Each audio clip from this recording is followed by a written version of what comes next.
Hello, everybody. Welcome to the Pipeline Podcast, episode 158. I am joined by the one, the only, the fabulous, amazing Toxic Taz is back, ladies and Yes, gentlemen. sir. Welcome back to the show. Thank you for having me. It's been a while. It's been a while a since we've been on here. it's been a very long time. It has What'd you say? Like you did what? the 100th episode. 2 years? You did the 100th episode last year. Yeah. So it's been at a least year. 58 episodes since you've technically Yeah. been on. Okay. But for a solo episode, 2023, summer of it, so it's been almost exactly 2 years since you've done dude. one-on-one. Yeah. Which is back in the classics. Back in the classics. Bit of like lore for you. Like Taz was the previous Pipeline co-host. It was for about a week's time, maybe 2 weeks. It was the Pipeline with Darren and Taz. Yeah. And then I got the kind of the like go ahead from you being like, I'm so sorry, I gotta step away. Yeah, dude, it's so like, so this is the thing, like every time I feel like I'm in such a good stride with YouTube or in a good stride with streaming, is like something happens, is like a new job or a new opportunity or a new just thing that happens that draws my attention away, and I feel like I slowly drop off the face of the earth until it's just like, all right, no, it's like a year later, now I'm like back in full force and I get to do that for a few months, and it just like, it's been so inconsistent, but the last 6-8 months up to almost a year now, I've been as consistent as I can be, which has been great. And it's, again, this is a part of my routine that I love. Like, I love being able to just sit here, sit in front of the mic, sit in front of the camera, talk to you, talk to chat, and just, yap about our favorite topics for 1, 2, 3 hours sometimes even. No, I recently looked it up because I was thinking it's coming up on it. Now that it's October, you have been back for a whole year. You've been doing after the credits for an entire year now, because you came in for Superman and Lois. Yeah, you're right. October of 2024. Okay. Yeah. Which is crazy because now you've done the other show way more than you did. Way more than the first one. Yeah. Yeah, because it was about like maybe 4 months you did the Pipeline back in the day. It was like end of spring into the summer. It was like May through July, I think. So something like that. Months. Yeah. Yeah.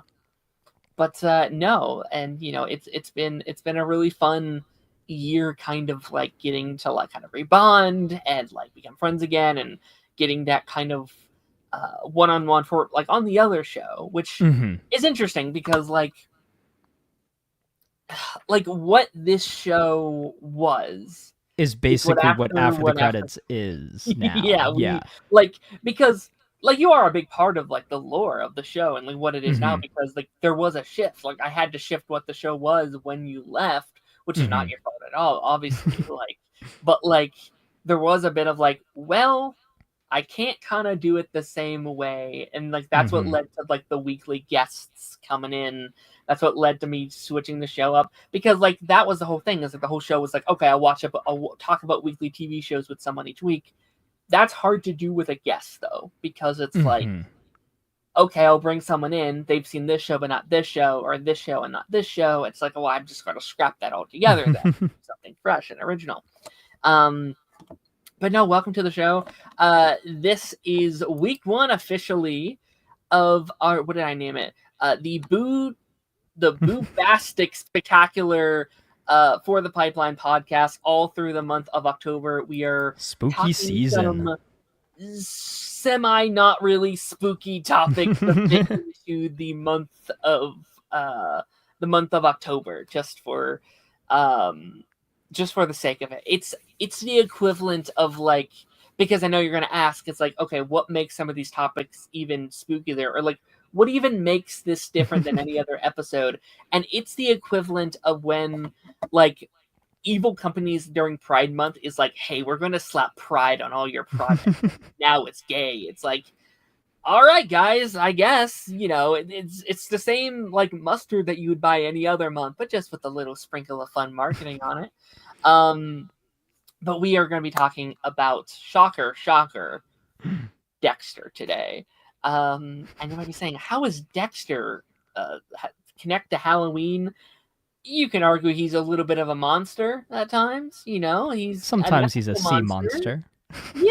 Yeah, he's he creeps around and he kills people and fits into our monstrous theme, if Yeah. you will. Yeah, and there was also that one they had a Halloween episode. I think was it season 1, season Season 2, one. something like that, and he was talking about how he likes Halloween because, he doesn't necessarily have to wear his mask as much. Yeah. Now that you say that, I have to change the thumbnail afterwards to have Halloween in the thumbnail. Have him. Yeah. I think he's like cutting a jack-o'-lantern or something. Yeah, something like that. Something like that. I think that clip literally just popped up for me like today or yesterday on TikTok because again, TikTok knows everything. It knows Dexter, it knows Halloween, it knows that you're looking for both of those at the same time. So 100%. But yeah, we're just going to dive into today's episode. We're going to start with our Creator Spotlight segment, where I ask you some introductory questions to. I know you better than I probably know most of my guests I have on the show, but to get to know you a little bit better and kind of bridge the gap.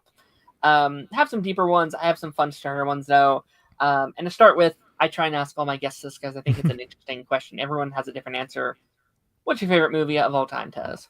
Ooh, The Sandlot. Really? Yes. I love Yes, The Sandlot, dude. I watched that so many times as a kid. Yeah. My brother and I, we used to be able to watch movies in the car. One of the vehicles that we had when we were younger had a little TV screen on there. The Sandlot was in there every single time. We watched it constantly. And I think just that nostalgia factor makes it my favorite. Sure. I love that movie. I've not seen it that much, but I love it. But I used to have a "You're Killing Me" Smalls T-shirt that I would wear quite a bit. That was fun. I've got that one too. I don't know where it is now, but I think it might be too small for me actually. Funny enough. Yeah, no. And also you have like James Earl Jones, which is one of my favorite actors of all time. Yes. Gotta love my boy Mufasa. But no, that's a great one. That's a very iconic one. Again, it's a classic. It is a classic movie. It's a great summer movie, coming of age movie, that sort of thing. It just like it hits all the right boxes. And it's timeless. Like I feel like you can go back, watch it, and enjoy it no matter what. And also too, yes, it's a baseball movie, and part of the reason I love it is because I'm a big baseball fan. But I think even if you don't necessarily care about it, just connecting to it from a level of like, yeah, this is kind of how life was when I was a kid. Like just getting up to like random shenanigans, hanging out with your friends over the summer, and like just doing dumb things. Yeah. That's incredible. Yeah. And then follow up. Favorite TV show of all time? Ooh, that's tough. That one's harder? Tough. Yeah. That one's tougher because there's so many options, and it's like I want to instantly go to a live action show, but I think I might have to choose an animated project. And I think you're gonna love this one. Okay. Ben 10. Really? The original Ben 10. The classic one. Okay. The original Ben 10. Yes, because for the longest time, just because of Ben 10, my favorite number was 10. And I wanted to be number 10 on everything. Like back tying it into baseball, back when I played baseball, I was like, I need jersey number 10. I need, this and whatever. But Ben 10 back in the day, I watched the heck out of that show. I would like sit there, record the specials on the, on the DVR and things like that. My dad would like burn it to a DVD and that sort of thing. It was, it was great. I had all the toys. I had all the different Omnitrixes and, everything you could have. Amazing. Oh, I love that. I knew you liked it. I was not aware it was one of your favorite shows. That's incredible. It is. And I don't watch it as much as I used to, but I consumed so much of that show back in the day. And I remember how big of an event it was, too, when it transitioned from Ben 10, the original series, to Alien Force as well. Like, such a big event. Did you follow it through all the way to the end, or was it maybe kind of a classic for you? When it swapped from, like, Alien Force to Ultimate Alien, I kind of dropped off. Okay. That's fair. Yeah. I think that was a lot of people. Like, I think like you can even see the like drop off towards the end of Ultimate Alien, because that's when I think when the audience is starting to grow up a little bit. Yeah. You have the fall off a little bit. Some of the episodes weren't as good, so like there was good episodes, but there was like by the end there was kind of a bit of a quality drop off as well, which is why you see Omniverse kind of switch to more kind of going back to a little bit more of the comedy focus to try and reel back like a new generation kind of thing. And then you see that again with Reboot in 2016, where it's like, oh, we need to remarket it to all new people kind of stuff, which is interesting for sure.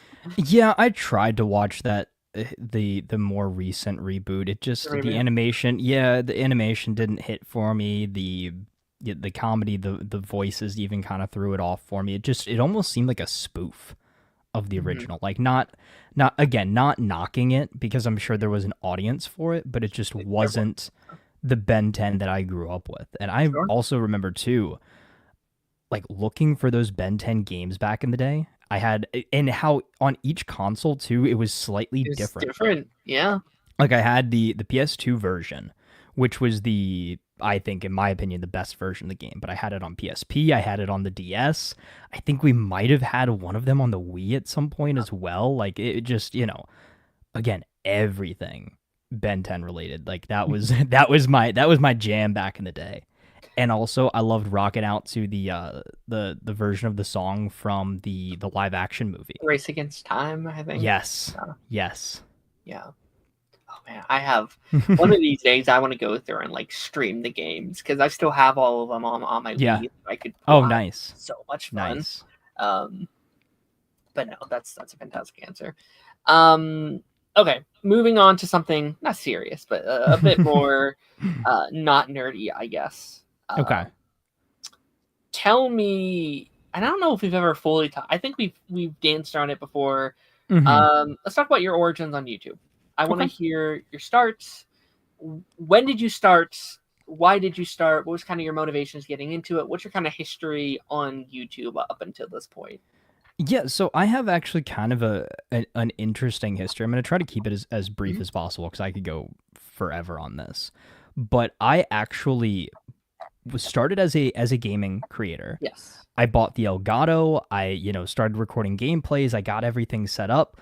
This was, I want to say, like 2013 or something like that.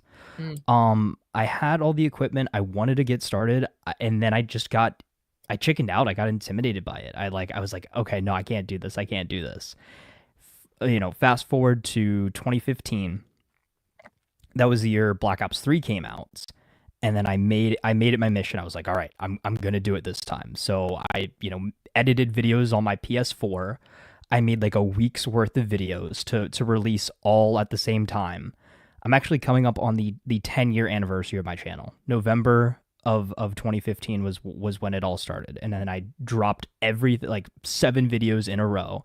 And they're all awful. You can still find most of them on my channel right now if you sort them by, oldest to newest. But it was just getting that kickstart. And, slowly I, transitioned from editing videos on my PS4 to editing things on my, crappy laptop at the time. And then I ended up getting the gaming PC, and I've been using the same PC for like 8 years at this point now. Definitely time for an upgrade, but it has grown my channel like crazy, and kind of where it crosses over into, the realm of where I'm currently at is, I think it was maybe a year or so into making content. I started watching a lot of creators in the, Flash and Arrow space, and, just the DCTV space, because I started watching those shows, and I was like, you know what? This would be fun to like make a video on these kind of things. So I posted I think it was a Flash season 2 Zoom theory, and it kind of did well. Like for my channel at the time, I think it got a couple hundred views, and I was like, oh wow, like I guess there's an audience for this. So then I started, doing that in between gaming videos. And over time, is the TV show and movie videos started doing well than my gaming content, or doing better than my gaming content. So I kind of made that transition, did that for a while, and tried to balance the two of them. And eventually just, things picked up, things, took off. And really the biggest kind of pushing forward point for the channel was when I made a Jeremiah Joker theory, and it got like 20 to 50,000 views in like a Wow. weekend. It was insane. It's still one of my most viewed videos on the channel. I gained like 300 subscribers from it. It was insane for the time. Yeah. But after that, like I went full force into DCTV content and everything like that, and then making more sparing, gaming content. And that's kind of where I'm at right now, right? Is I'm doing TV shows, movies, games, just whatever at that point is relevant is what I'm doing. And I know that that's not necessarily always the best approach, right? Is finding your niche and sticking to it. Yeah. But I love TV shows, I love movies, I love games. I want them to all be in one spot. I don't want to have Yeah. 5 different channels like you see a lot of people have. But that's what I enjoy doing, and I'm going to continue doing that. But dude, I couldn't be happier and could not be more shocked. Like if I talked to 10 years ago and we're like, "Hey, this is where you're going to be Mm. in 10 years time," I would be like, "You're insane." Sitting at almost 2,000 subscribers, 10 years of making content, and the content creation side of things even helping me in my like professional life with Yeah. work, with school at that time too, is like it's crazy how much it's, just branched into all aspects of my life. Yeah. So, No, I think you really have to kind of like just do you. Like it's easy to be like, oh, you have to do this and you have to go there. You have to do this. It's like that's lame. That's boring. yeah. Like you have to kind of find your own style and stick with it. And I'll say this: like you definitely found your shot. Like I will say, like in the DC TV space for a while, there was definitely your copycats. Like there was your pagey, and then there was like 5 copycat pages, and like I Yeah. was still like looking at them, and be like, you're just doing what pagey did. You're just taking that same And I exact formula. exactly, and I saw that and I was like, there is not necessarily a big space. Like, these bigger creators will, throw up theory videos and that sort of thing. And that's why I was like, you know what? I'm gonna just cool it with the reviews and only make content when it's theories, right? I would do theories and I would do breakdowns. And that was how I tried to separate myself, is I wanted to kind of look at the nitty-gritty of things, or almost turn things into like a little bit of a video essay.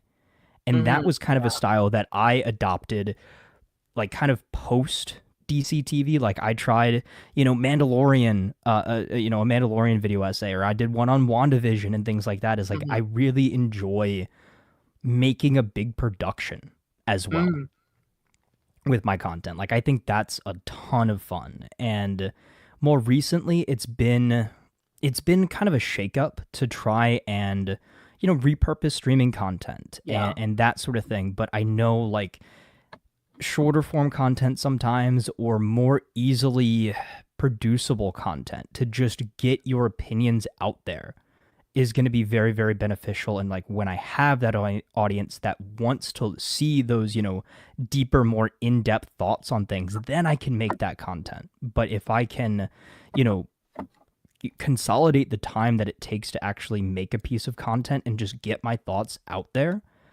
I've kind of realized over time that sometimes that's better than spending 2 weeks on a project. Like, yes, you enjoy that process, but by the time you get your opinion out there, nobody cares, because it's come and gone at that point. I definitely like. I'm someone that like, if I want to do something, I have to do it fast because my just attention span is so short. Like I will be there and I'll be like, I really want to do this thing. I'm really passionate about this thing. But like by the time I find out how to do it, or how I want it to be done, or what the best way to do it is, that motivation is gone. It is Yeah. missing. It's like, well, now I'm not making that. I don't care no more. So I definitely do think that's very important to just like, you have that passion, you jump on it and you do it. And again, I think that puts you apart from a lot of the community at the time. There wasn't a lot of these like kind of scripted, like well put together, I think, content creators. And I think you're really like your kind of footnote in the space for years was like the guy with the smooth voice, or like guy with the nice I appreciate intro. that. Like Yeah.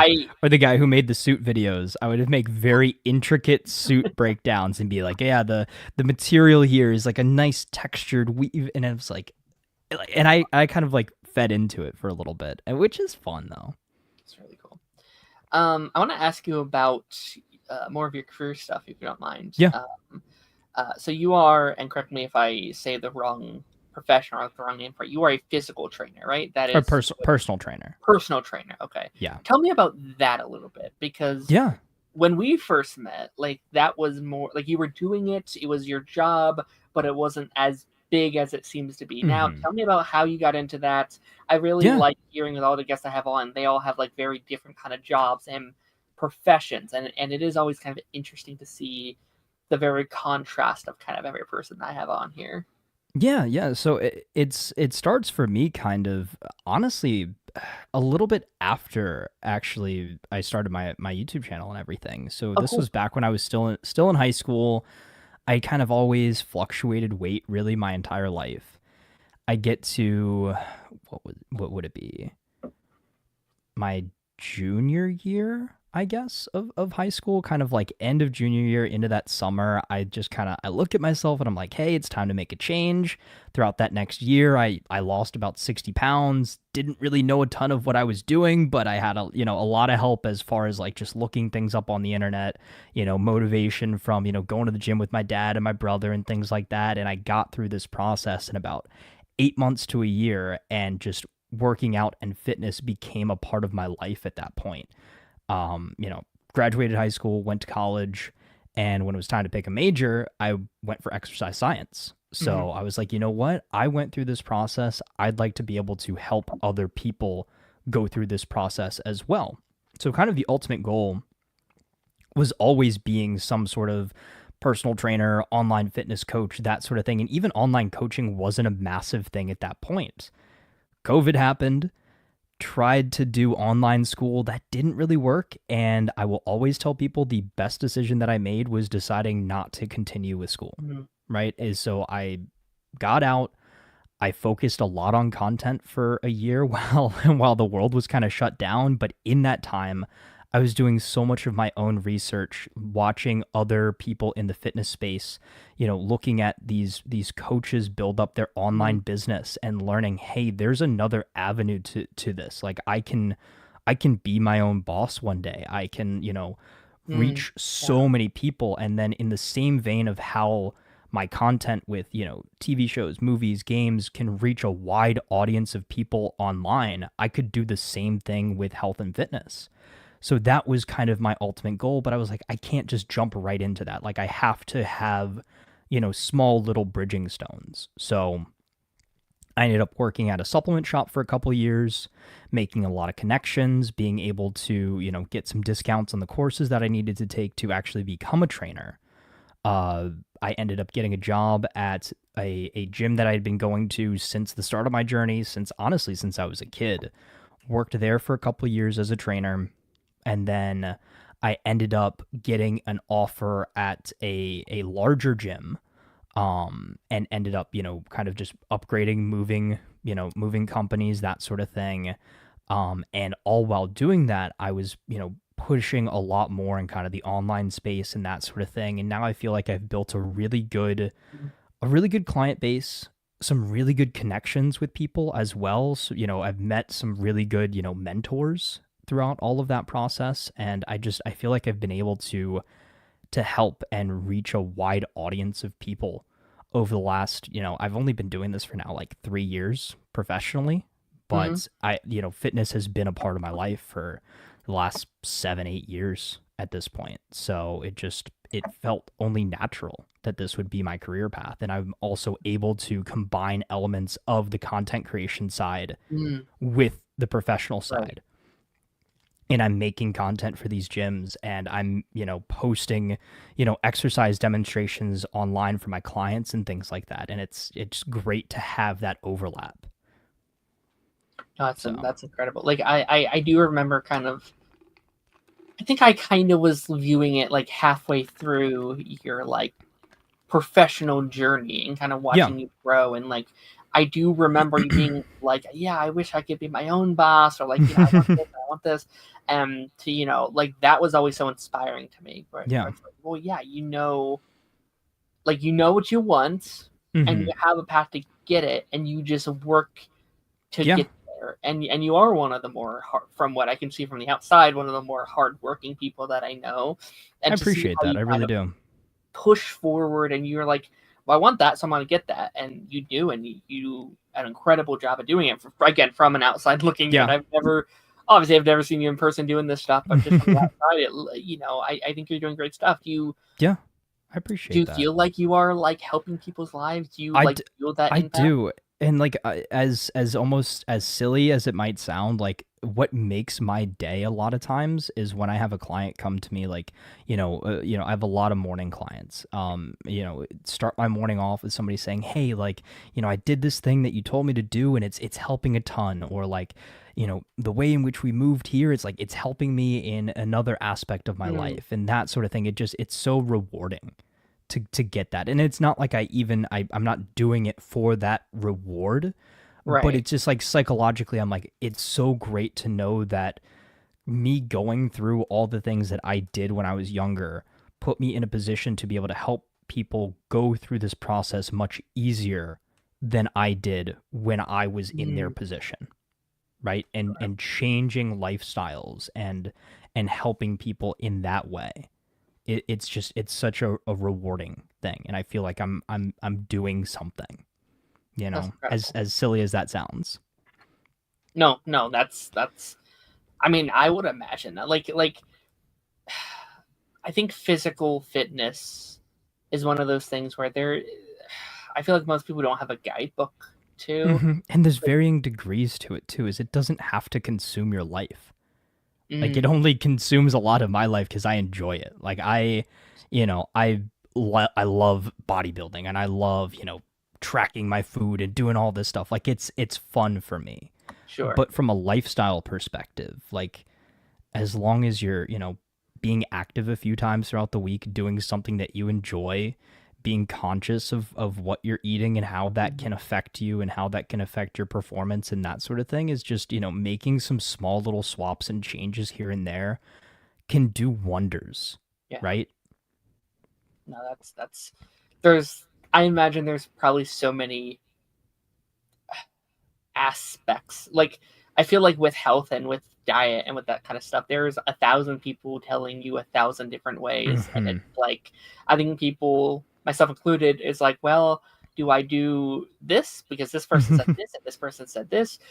Half of them really do believe that they're helping you. Half of them know they're not helping you, and they're getting Hmm. a quick buck off of Yep. the. And there's so much noise that you have to filter out. And that is something that I learned very quickly, Mhm. or had to learn very quickly, is that there's so many different opinions out there, but the best thing that you can do is try things for yourself and form your own opinions on Yeah. things. I know for a fact that certain things that are a popular opinion, I will disagree with. Certain things that are a popular opinion, I will agree with.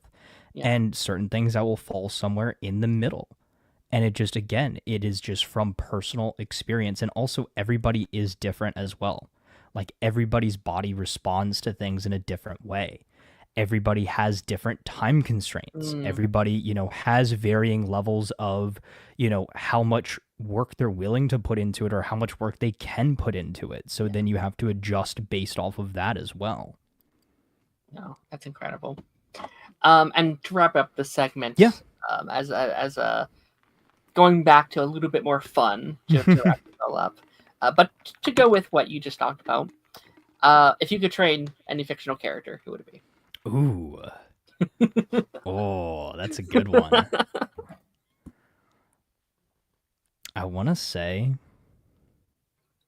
I want to say Batman. Just like that sounds. That's just like imagine saying you're like, yeah, I'm Batman's, or like, oh, actually, I would train Bruce Wayne. I'd be Bruce. Mm, I'd be Bruce's celebrity trainer.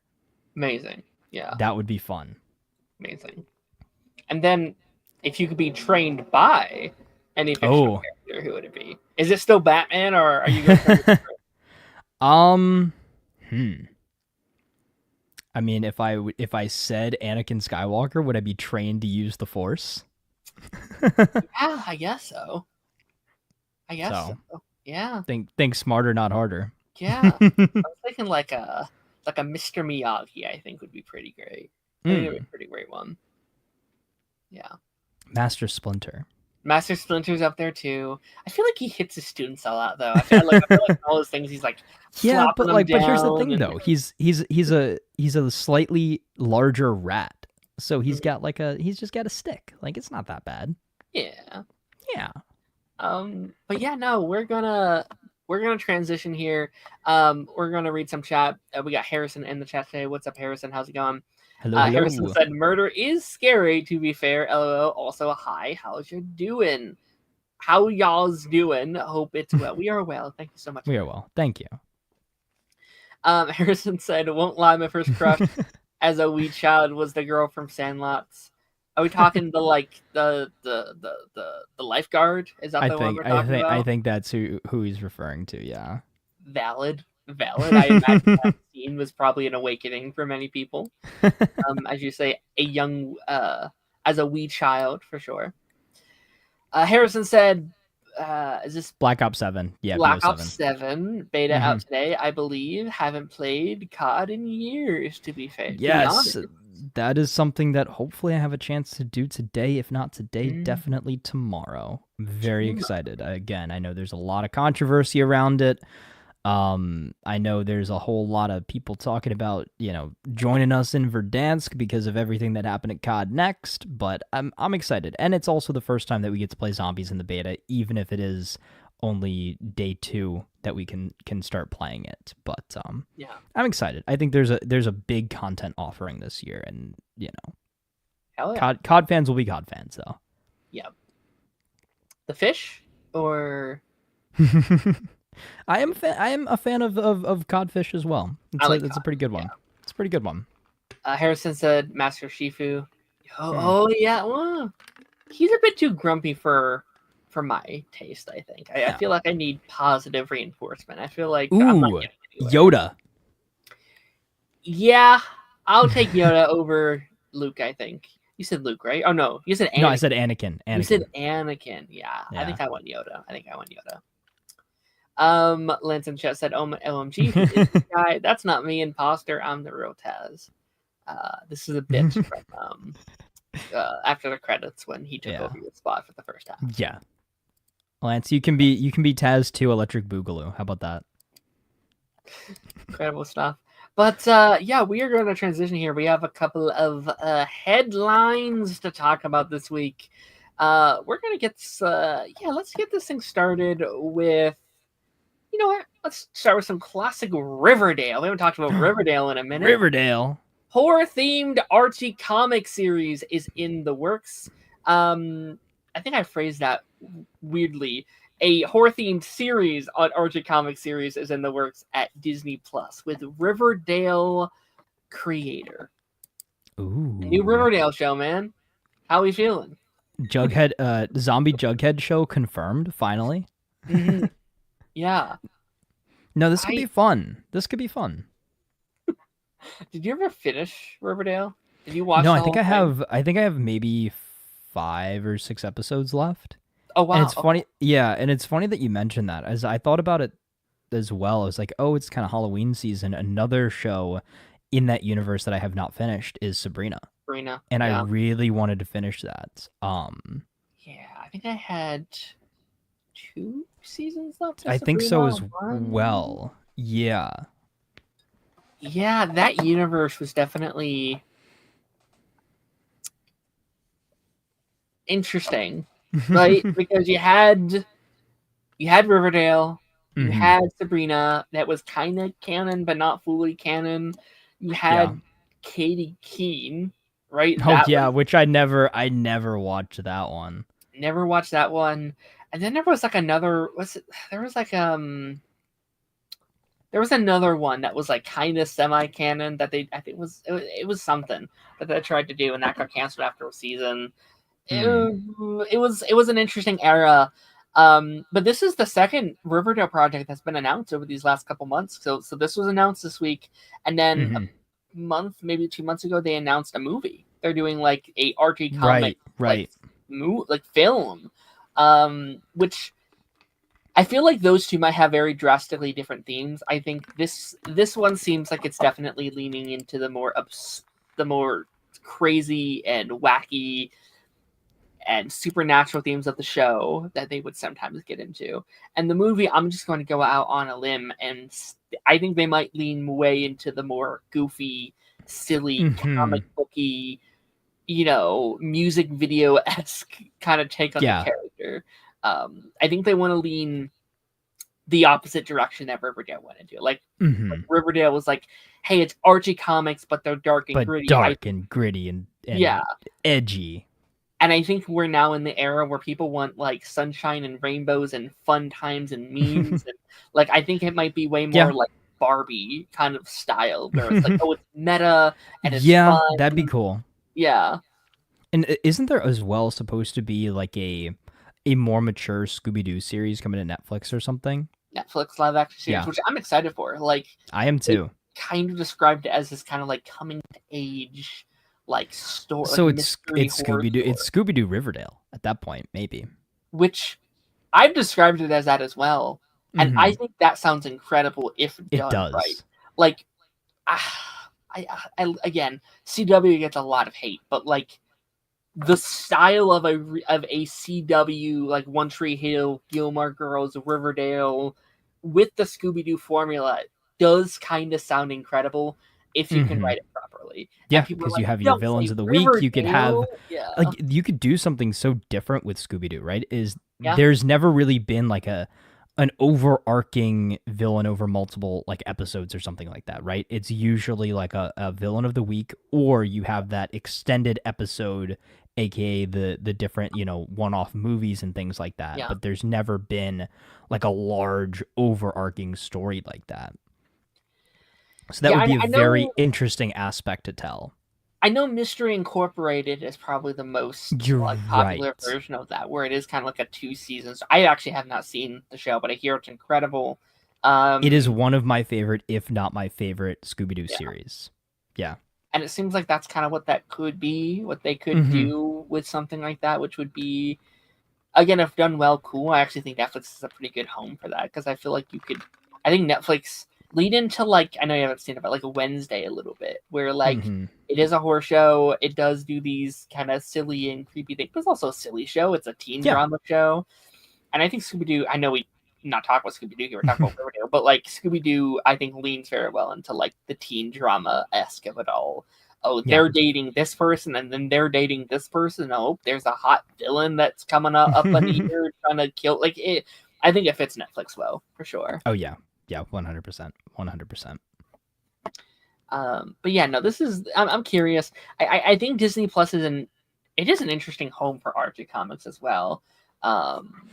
It's interesting that's where they're going. It's still weird to hear like horror themed series and then Disney Plus in the same sentence. So they're, I mean, I guess that's not that much different than like no. I mean, well, actually, something I started watching recently, I didn't even finish the first episode yet, was the new Goosebumps series on Disney Plus with what's his name, David Schwimmer from Friends. So that was just canceled, I think. Was it? Bubble, yeah. Well, I enjoyed a little what I saw. Yeah, but that's a fine show to do it with, because they put out 2 seasons, and then it's not like, it seems like it's anthology style, so you don't have to. Right, as each season was different. Yeah, it's not a cliffhanger. It's just like we just did 2 and now we're done, kind of thing. But no, that's definitely interesting. All right, moving on to our next story here. We actually talked about this on Monday a little bit, but I want to dive into a little bit more and kind of what it means and all this kind of fun stuff. Are you a Simpsons fan at all, Taz? I am not. Okay. Well, get out your donuts, because 2027 Marvel movie has officially been replaced by upcoming Simpsons sequel. Now, this was a very big pop culture news this week, mainly because by the time this comes out, it will have been 20 years since the original Simpsons movie. Wow. And I've never been huge on The Simpsons. It's not a big. I've seen select episodes. I watch a lot of the YouTube shorts that come across my feed, as anyone watches TV shows these days. But I never got into it itself. But I do think the movie does kind of have this like pulp culture relevance in a way that I think few movies of that era has still been able to keep. Like, I still know some of the memes from that movie. There's the big like spider pig meme that I still hear like to this day. And I want to focus on the Marvelification of it all a little bit. So there was a July 2027 release date on this day, and Disney has officially moved it for this movie. Now, I want to ask you, one, what do you think that movie would have been? Do you think that movie is canceled or just moved? What do you think is just going on with that side of everything? Like, do you think you still hope we get another Marvel movie in 2027? Yeah, I'm trying to think what would make sense to come out then. So that would have been in between Doomsday and Secret Wars. Yes. I almost want to say maybe Doctor Strange would be what it would be. Would be Doctor Strange 3. That's what I have. That's what either I have. Doctor Strange 3 or Thor 5, 4, 5? 5? Yeah. I can see Thor. I think, yeah. My pitch was always Doctor Strange 3 as well. Like, Doctor Strange, there's been almost 5 years now since the last Doctor Strange movie, or will have been by the time this would have come out. Yeah, and we've got to touch base with Strange before Secret Wars for sure. It would, yes, it would have been nice to kind of spread the gap a little bit. He was not currently in the cast for Avengers Doomsday, and he was like. And it sounds like he's probably on his own adventure before that. Yeah. Like for a while he was going back and forth, just being like, "Oh, I'm in the movie. Oh, I'm not in the movie. Oh, I'm in the movie. I'm not in the movie." And then he's been very coy about like. I was like, "Oh, I'm not. I don't get a chair. I wonder why." But and like my thing was always like, "Oh, because he's not there because he's filming his own movie, and then he'll join everyone else in Secret Wars." That just made sense to me. With that being said, I don't think this necessarily means it's canceled necessarily. I could see a world where maybe they just delay it, because right now Avengers Doomsday is the only film in 2027. That's the only thing they have on the docket. Oh yeah, there's definitely going to be either early of the year, like a February March release, or a June, July, August something. I could see, because July is a little weird for. I mean, I know they've done it previously, but I do think July is kind of a weird for Doctor Strange anyway. Like, I associate Doctor Strange with like a September or an October or even a November. Now we have Avengers Doomsday in December, so they would like to separate a little bit. Put it like September 28th or something, the very end of the month. If you have Sam Raimi back, as in that's what the rumor was for a while, that he may come back for a new one. Really market the horror movie elements of it. Maybe even I don't know if you want to make it rated R. I don't know if you would want to do that, but like really lean into the spookiness of it all. And then that directly leads into Avengers Doomsday. Like, you can almost have the movie almost market Avengers Doomsday itself. You have that come out like October, and then 2 months later be like, get ready for Avengers Doomsday. It's here, get ready kind of stuff. Well, it would act kind of like the Thor Ragnarok of this phase, right? Is very similarly to how Ragnarok led directly into the beginning of Infinity War. Or I guess what did we have in between Infinity War and Endgame? Would have been Ant-Man 3. Ant-Man. No. Yeah. Ant-Man 2 and Ant-Man 2. Captain Marvel. Yeah. Marvel Captain Marvel set up obviously her character to appear in Endgame, but like we said, is Ant-Man 2 led directly into Endgame. Yeah. So that would be, it would serve that purpose of the both of them. But then, there's also the possibility that there isn't a movie that they just want to focus. I think would be an interesting call, right? Is like we have a whole year without a Marvel movie. because like maybe it ends on such a cliffhanger that it just the next movie has to pick up immediately Yeah. after Doomsday, and literally and nothing can happen in between those two Yeah. movies because what the multiverse collapsed or something like that, right? Right. Like I think that would actually be such an interesting way to go about it.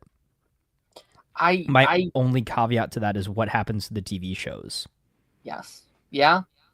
Which I mean, what TV shows are currently scheduled for that year? I Because would right now, assume there would be another season of Born Again if it's still maybe, rolling. possibly, or they could be like, guys, take a break for a year. Like film a season in Mm-hmm. between. Like, they could be filming stuff because they could just be like, well, we need stuff kind of lined up for what is It's after like the like an saga. administrative year. Is like, all right, Yeah. let's take a break from releasing stuff and make sure that Yeah. all of our ducks are in a row. And Yes. then, Don't film too much because that's where we led into like the multiverse saga problems where it's like too much. too But many like, projects and not enough time to drop everything.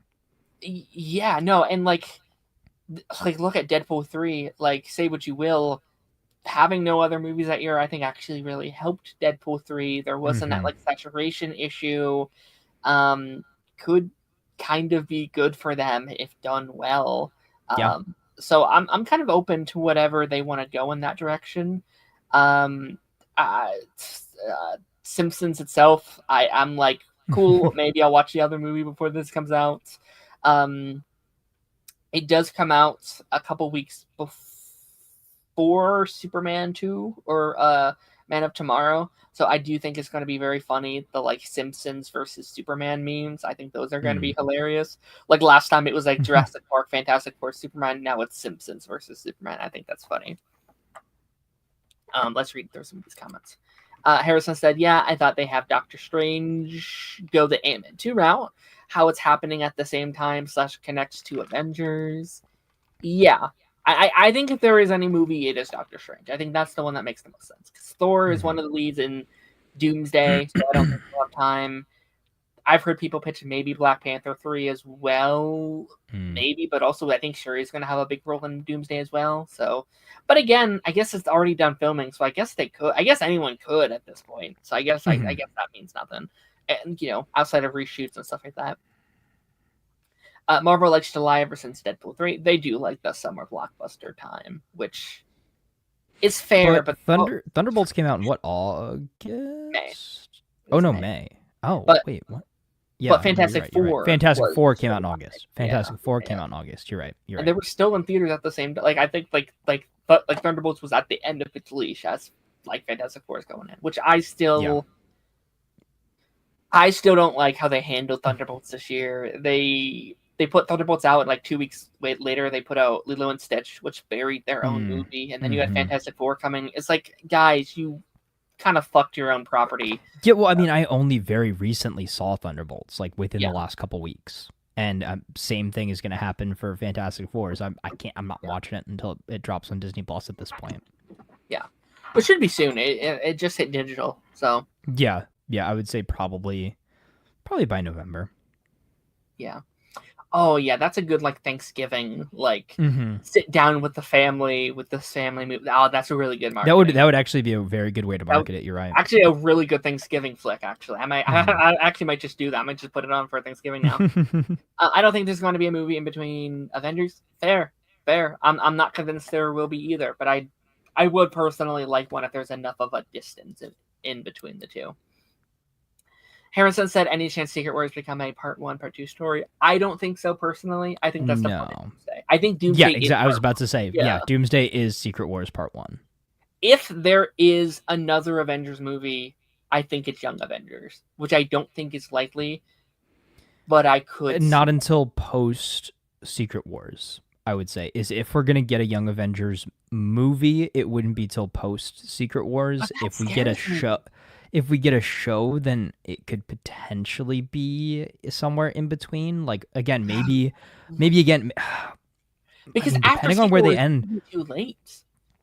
No, because, well, so here's my thought though, right? Is so what if we end Doomsday like on Battleworld, and we have instead of movies that take place on Battleworld, we have shows, or maybe we have an anthology Yeah. series, right? Like it's kind of like a Marvel What If, but it's Yeah. a live action version, and it's following maybe each of the teams. Like maybe it's like a 4 to 8 episode miniseries where it's like one episode is focused on what are the Thunderbolts doing, what are the Young Avengers doing, what are the new Avengers doing, what are, some of our street level heroes doing now that we're all stuck on Battleworld.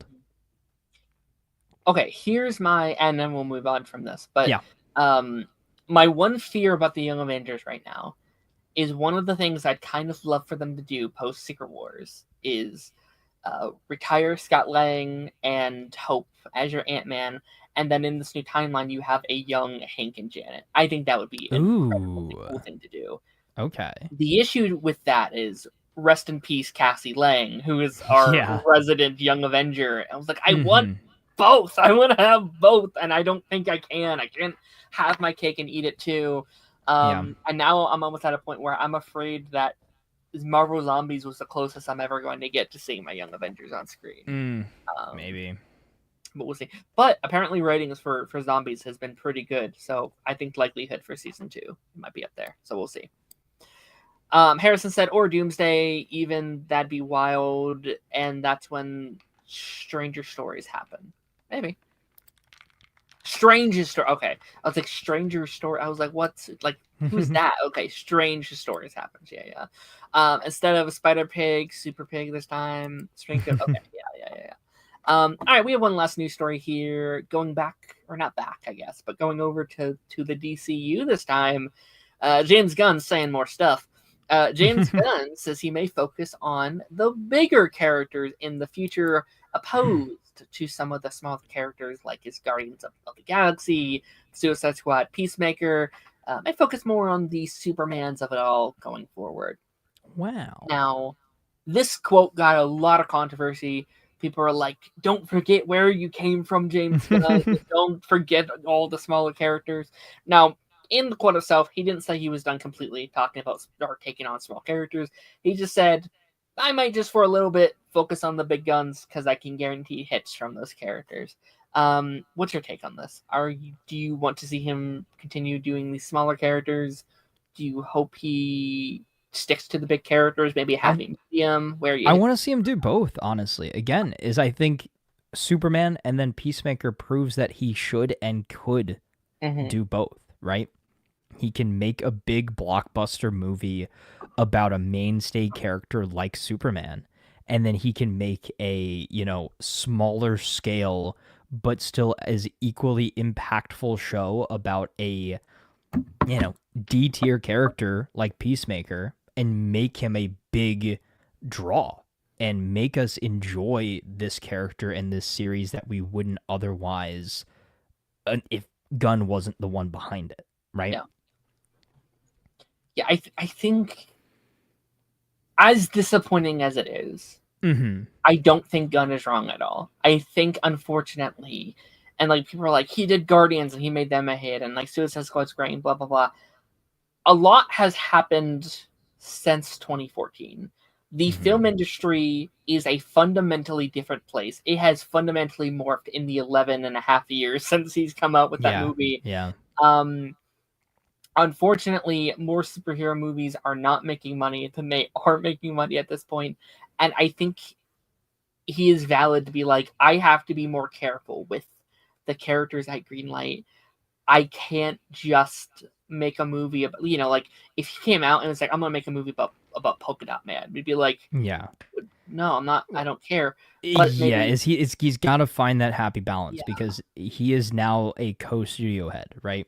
So he can't just focus on the small characters and let everybody else do the big stuff, because if he has this overarching vision, then he has to tackle Batman, Superman, Wonder Woman, the Justice League. All of that has to also be a priority for him in order to get his universe going. Then maybe, 3-5 years down the track, once we kind of have an established Justice League, we have established Batman, Superman, Wonder Woman, hand those characters off to other directors, other writers, if he feels comfortable with where they're at and comfortable with who he's working with to continue his story, Yeah. and then go back and focus on some of the smaller characters, some of the, more, obscure and one-off stories or characters that we're used to seeing from him. But he Agreed. has to get past this initial setup phase first. He needs to be very safe right now, which is one of the reasons I'm kind of glad Authorities isn't on the front list right now, because it was supposed to be the second movie. It was supposed to be this upcoming movie. I'm glad that's not the case. I think Authorities is a risky project. I think it's a ballsy project. Yeah. And I think until you get things settled, I think following it up with Supergirl is very smart. And also, I think the template that I already see that they're going with, Marvel did this to actually not as much. This is something I actually think the Arrowverse did quite a bit. Actually, I think they did it very well. Is what he's done is like, okay, we have a Superman movie. Everyone loves Superman. Everyone's gonna see Superman, but let's highlight Mister Terrific. Let's highlight Guy Gardner. Let's highlight Hawkgirl. So now, if tomorrow he's like, we're doing a Mr. Terrific movie or TV series, everyone's like, oh, let's go. I loved him in this. I am going to see this. People liked Guy Gardner. People are going to watch these upcoming Lantern series to see him in that show and all these characters in that show. And I think pitching characters in one show almost as these backdoor pilots make a lot of sense, and I think has a higher success rate than just being like, hey, you've never met this character, here it is. It's like, I don't care. Why would I care? So as much as it sucks, and again, I hope he doesn't stop completely. I mean, even actually, great example, people were saying like, dude, you made Peacemaker. It's like, he sure did, but Peacemaker started in the Suicide Squad, which is a movie that technically made the first one, made a lot of money and had this kind of IP branding around it. So people only like Peacemaker because they saw him in Suicide Squad first. And I think that is what they're going to be going and hopefully doing going forward. Yeah, and that's a good approach to take is, slowly introduce these more obscure characters that you want to work on in the larger projects. Get people, ease them into these characters and then go full force. No, 100%. 100%. What up, Maddie? What's going on? Hello. Doing well.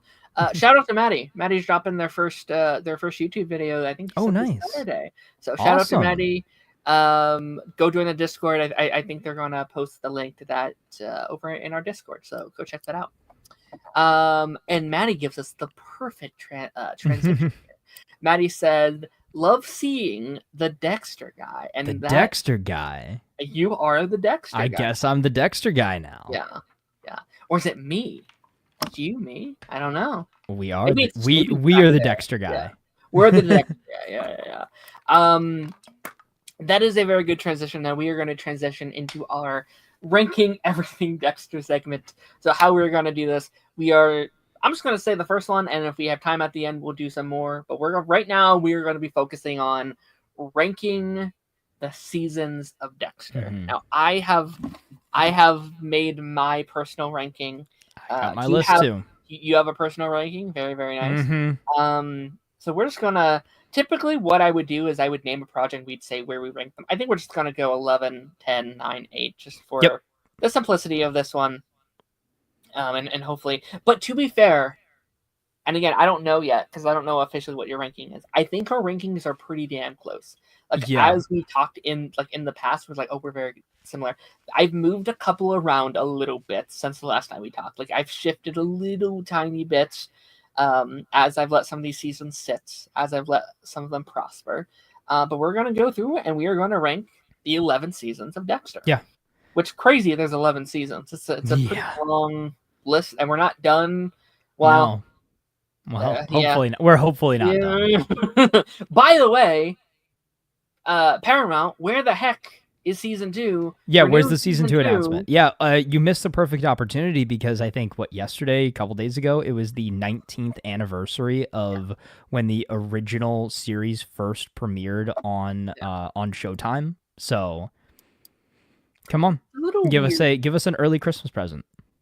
It's a little weird they haven't. It's like, why are you? Yeah, what are you waiting for? Yeah, typically I wouldn't doubt a renewal because they basically said they canceled Original Sin for this. Well, So it's like, remember that rumor so that they might have been renewed for season 2 and 2 3? and 3, yeah. So maybe that's still what they're It's a debating. contract Is do stuff. they announce 2 seasons or just 1 season? It could be like that stuff. I would assume there's more of a contractual thing with that, where it's like more money has to be invested, more things have to be signed, more. I assume they probably want to pitch for season 3 as well. Like if you're doing that, it's like, okay, give us the outline for season 3 first, and then we'll renew you for season 3.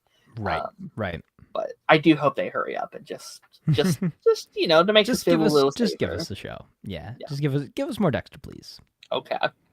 So we're going to start with number 11, and I will let you go first. All right. What is your 11th choice for Dexter? Number coming in at the bringing up the rear is season 6, aka the Doomsday Killer season. I also have season 6. Even though it does contain one of, if not my favorite episodes of the entire series, which is the Dexter and Brian road trip episode.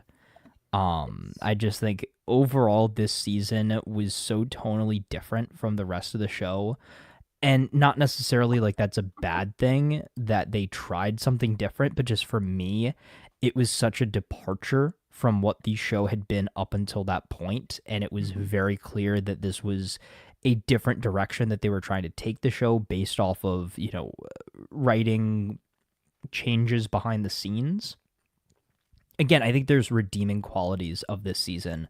Like I said, that one of my favorite episodes in this season, as well as I love the reveal at the end of the season with, Dexter finally getting caught by Deb, and just that whole, everything coming to a head as far as that goes, as well as I did like the twist that the professor was basically the Doomsday Killer's dark passenger. Yes. Right? Yeah. Is that he wasn't there in the same way that Harry is not there. Yeah. Season 6 is definitely my low. And I will say, like, not a bad low. Right? If that is the worst that the show gets, you can only go up from here. There's a lot of people that I think also Brother Sam this season too. Brother Sam. So there are some really good elements, but it just like it just it's so weird. It's almost like it's not a bad season, but every other season is just better. You know what I mean? Yes. No, I think there's a difference, and I talk about this a lot. There's a difference from having a worse season and having a bad season. And is it bad? Maybe a little bit. There's things I don't love. But I do sometimes think when you say this is the worst thing, it's like, oh, it's a travesty. It's like, no, it's not. It's not unwatchable. It's not bad. Yeah, I wouldn't even say it's the worst or it's bad. I would just say it's my least favorite. Sure. Yeah, no, I didn't love season 2. I think at this point in the show, they were trying something different. I think when you go on to a season 6 and a 7 and an 8, you do have to try new things. You have to go things in a new direction. This was the first season under, Scott Buck, right? So this is I think that was it was season 5. Did he start in 5? Yeah, okay. So that's why there was such a harsh change from between 1 through 4 and then 5 through 8. That was the change there. But I still think season 5 was a little bit more in line with the original show, or the original 4 seasons, which I guess is as good a transition as any if you're ready to go on to number 10. Yeah, I mean, I'm gonna stay on it just for a couple minutes. It's definitely, I think, the show's goofiest. I definitely think it's the show's, again, like, it's a season that's trying something. It's a season that is, like, trying to do something new and different. And, like you said, I do think the twist is cool in theory if it wasn't boring. You know what I mean? Like, I think for a twist to work, you have to be invested first. You can't do the twist and be like, guys, wasn't that good? It's like, I have to care first. You have to make me invested in the story before you can make the twist. You almost have to present the idea that there is a twist to be twisted. Like, I didn't even think that that was a possibility until the twist actually happened, which I guess is a decent enough rug pull. But yeah. For sure. Yeah, no, I don't love it. Like you said, the ending stuff is great. There's fun elements. It's also just a bit like a little bit too goofy for me though. Like there's the episode where Angel and Quinn. Quinn get like they're like high and they're going on their things. And I'm like, that's honestly that's kind of funny though. It is funny, but it does feel like it's part of like a different. It kind of feels like a spinoff actually, where it's just like those two kind of doing their thing. That would have been hilarious. Maddie said the focus on religion made a narrative sense in terms of the next step forward. A big part of the Trinity's character was how he faced his own religion. To have Dexter face someone else, religion was cool. It fell a bit. I do really love the like Dexter looking inward at his own like life and be like, do I have the opportunity for second chances? Am I a bad person? Can I potentially be a good person or let good people into my life? Like, I love that stuff so much. I felt like that was probably the strongest point of the season. I don't think every other area was able to live up to that personally. Yeah. All right. Number 10. Taz, number 10 is season 5 for me, aka the Lumen / Jordan Chase season. Interesting. And I have a couple reasons why it's so far down here. And again, it's not in a aspect of I didn't love the season, because again, there's a lot of really good elements to it. I think Lumen as a character, great. I think one of my favorites, seasonal characters, one of my favorite Dexter love interests as well. Just because I think the two of them meshed very well, and once they kind of got on the same page, I think they worked very well together. But I just wasn't a massive fan of the villain of this season. I think not even in I didn't like his motivations or things like that. I didn't really connect with this villain because we had kind of a team of villains, so we never really had enough of a connection with Jordan Chase, right? Like, he was the ultimate big bad, but he seemed just as bad as everybody else we had been killing all throughout the season, right? So it felt like it just was kind of spread out. Like, he could have either been our first kill or our last kill, and he just happened to be kind of the mastermind. But again, I think that he fell flat as a villain for me, and not having a super strong villain knocks the season itself down a couple pegs for me. But this was the aftermath of Rita's death season.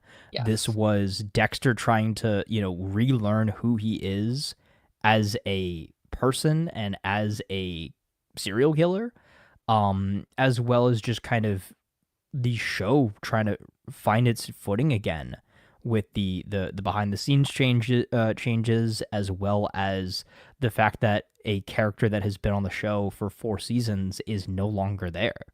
And trying to, reformulate its identity in this season. It's definitely an adjustment season. And I think, actually, I'll say that because I'll give away my placement of things. But I do think it's pretty impressive how decent they do go about it, because I do think killing your main love interest in a season is tough. It's hard to do. It's hard to transition from that. I won't talk much about season 5 because I did not place it in my number 10 spot. Okay. What is your number 10? My number 10, I feel like it's no surprise. Season 8, the final season. Okay. Which sucks a lot because I actually loved it to a point. I was for the most of the season, I was messaging you being just like, oh my god, I'm loving this, and I like this, and this is really cool, and this element's really great, and I'm going through it, and like it's awesome. Um, Maybe the biggest fall off I've ever seen in a season of television, though. Like, I don't know if I've ever been from I am loving this so much to just what the fuck are they doing Yeah. so fucking quickly. And I kind of think that's almost worse. I almost think that's a worse thing than having a straight just bad season. Sometimes you just don't have it for a season. It's just not there. But when you have genuinely good TV Yes, and then you rug pull it and and you just don't stick the landing, that's rough. And not only that, it is the final season. It is your most important season. To me, you can have a shitty start, you can have a shitty middle, but if you can come back at the end and make it good, that is where it counts for me. I really do believe so. And they do some really cool elements this season. They do some storylines. I love this like introspection season of Dexter looking within and finding this connection to his past. I love the elements of this almost evil like anti-Dexter storyline that we're going with. And then we killed the mom character, and then from that point onward it just fumbles. It's this ball rolling down a hill. The villain is super unlikable. The stuff they're doing with Deb doesn't quite make sense to me, and the character of Dexter is just kind of like just there on the ground. Like they clearly didn't know what to do at the end. I don't know what was happening behind the scenes, what was going on.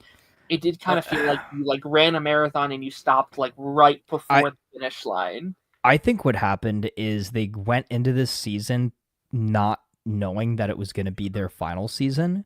Yeah, and then they got word around maybe like episode 8 or 9. And then they were like, oh, well, we got to wrap this up. Yeah, no, it's unfortunate because but also, I love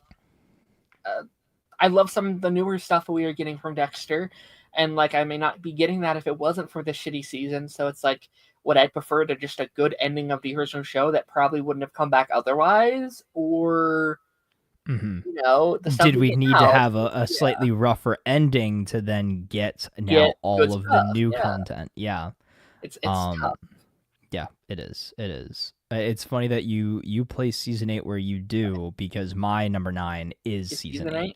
Yep. Great transition. Yep. Awesome. Great stuff. Yep. And for a lot of the same reasons as you. Like, I think the initial mystery and setup and the look into Dexter's past and the fact that there was this other unseen element with Dr. Vogel and everything like that, I think that really adds another layer. I like how Dexter and Deb's relationship changes a lot this season, where she goes from hating him with a passion because of everything that happened at the end of the previous season and things like that, and then transitioning into kind of finding a common ground, and things were really, really good up until a point, and then they just miss with this finale. It just seemed so sloppily put together. It's like, okay, we got to wrap this up. All right, shoot Deb. All right, take out the brain surgeon. Okay, Deb survives the the gunshot wound. Oh wait, no, she had complications from surgery, and now she's dead, and now Dexter's sad, and then he goes and exiles himself in the and becomes a lumberjack. Like, that's not how you want a show like this to end, and we don't really get proper we don't ever really get proper endings for any of our side characters as well. It's like we don't really know where Batista stands. We don't really know where Quinn stands. We certainly don't know what's going on with Masuka. Like, it all just ends so abruptly there. And not to say that it wasn't an emotional end, not to say that I didn't feel something watching this season, but I was emotional in a way of like, only because I'd spent so much time with these characters, and to see a original cast member get killed off in this way is sad. Yeah. But to your credit, though, New Blood would not be as good as it is, in my mind, if this season didn't end the way that it did. Also, this season made me really appreciate Hannah a lot more as a character. I agree. As well. Fixed her character. I think that this season fixed her character immensely. I agree. but it's still, again, kind of towards the bottom of the list for me. And the reason why it is not, at the bottom is because I enjoyed the journey of this season I more agree. than I enjoyed 5 or 6. Okay, interesting. Interesting. Well, I think that's another pretty good transition to my number 9. Yeah. You bring up Hannah. My number Mm-hmm. 9 is season 7. Okay. My number 9 is season 7. I know. I think you like season 7 a lot more than I do. I think every time I brought it up, you're like, "Oh, but this thing," and I was like, "Yeah, I get it." Frankly, I just think the season is very forgettable.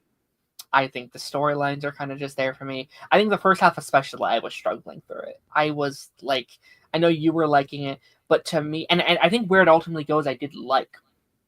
Like, I Mm-hmm. think once we kind of, and I don't even remember the villain's name, but like our mob boss kind of villain, I did kind of like it by the end. I liked that we were doing this like John Wick, but with Dexter kind of thing, where it's like, oh, they're all after him, and he's actually a kind of a sweet, nice guy once we kind of get to know him and stuff like that. But that all to me was too little, too late, personally, and it really, I was kind of bored in the first half, and I was really Oh, frustrated with what they interesting. were doing. Um, I like the concept of Deb knowing that he's the Bay Harbor Butcher, but I also this is probably my least favorite season for Deb. I think she almost becomes super unlikable in a lot of the season. They go full force on the Deb X Dexter stuff. I cannot get Mm-hmm. behind it whatsoever. I think it's the most just weird storyline that we're introducing Hannah, which I do ultimately like Hannah by the end of the run, but this season she is not good in my opinion. She's not a very good villain, at least, and not the bad love interest. The most silly scene in the entire show is when like he has her on the table, she's about to kill him, and then they start making out on the table where she's. It's like, what are we doing at this? Like, that was my first like almost like Riverdale s scene where I'm like, oh, this show has Yeah. shifted. This is a shift from what the show Yeah, they was. have kind of jumped the shark in that aspect. It is it is a lot, and not to say there aren't cool elements of the season, because there are there's things about it. I'd even say I like element I like I think I like more elements from the previous season I talked about than I do this season. But this season has less of the stuff I don't like. You know what I mean? So Mm. it's like less of what I like, but more of what I don't like. I'm not sure if I said that right, but it's like it's kind of Yeah. just a kind of a nothing season for me personally. It's like it's fine, but they do there's some cool stuff mixed in there as well. But yeah, not definitely not my favorite. Yeah. And it's so funny is we keep swapping back and forth. Is this a good transition for me? Is because my number 8 is season 7 as well. Okay, cool. So yeah, and I definitely get a lot of your reasoning behind not liking it quite as much. Um, this for me was my favorite story of the back half seasons. I think it was the strongest season. I think it had the strongest villain. And I like the element of the fact that Isaac Serco as the villain was more so an antagonist and ended up kind of Yeah, coming to terms and being somewhat of an ally to Dexter by the end of it. Is like they yeah, came to terms, and like I really like where they ended things. Is like, in a different life, if you didn't kill this person, then we could have been friends. And I loved that kind of mutual understanding, that mutual respect. And that's not something that Dexter had ever done previously or after with one of his villains, right? Is he wants to always learn from the big bad of the season, and then by the end of it figures out how flawed of a person they are and wants nothing to do with them. With this season, however, he started off knowing that Serco was bad news and wanted to take him out from the beginning, but slowly learned, okay, there's more to the story here. There's more to this person than I can see on the surface. Oh, okay, maybe we have more in common. This person has somebody that they love that was taken from them in a very similar way to I had somebody that I loved that was taken from me, and okay, we can kind of bond over that and come to some sort of mutual understanding, which I thought was a great aspect to have. In the same vein that you said, the introduction of Hannah, I did not like her nearly as much in this season as I did in future seasons. But I think retrospectively looking at it, it's cool to have this character introduced here when she was. I think also this season goes a long way to fixing Joey Quinn's character quite a bit, right? Like I really did actually enjoy his storyline this season with the Kashka Mafia and the club and everything like that, and coming to a head where he has his big hero moment, like he shoots the club owner and everything like that to save the worker from the club and things like that. So there were really good elements, as well as also the carry on the fallouts of everything that went down that night in the church, with Deb and Dexter, and her trying to come to terms with, okay, what does this mean? How can I keep my brother from killing people, and that sort of thing. I think that was a really good aspect and element to have, and then her kind of almost going down a little bit of a darker path where it's like, okay, I'm not gonna ever ask you to kill somebody, and then she's like, no, kill Hannah. And then Dexter just can't do it, which I think is quite funny. But yeah, again, not one of the strongest seasons by any means, but I do think it is the strongest season of the back half of the original show. Fair. I agree to a point. I agree outside of one. Yeah. All right. So what is your number? My number 8. Mm-hmm. My number 8 is our first spinoff show here. That's Dexter New Blood. Dexter New Blood is a very kind of, as we're kind of getting into that like middle of the road for me. I like a lot that they do in Dexter New Blood. I also don't like what they do in Dexter New Blood. I think what they get right, I do think it is a somewhat return to form in a lot of ways.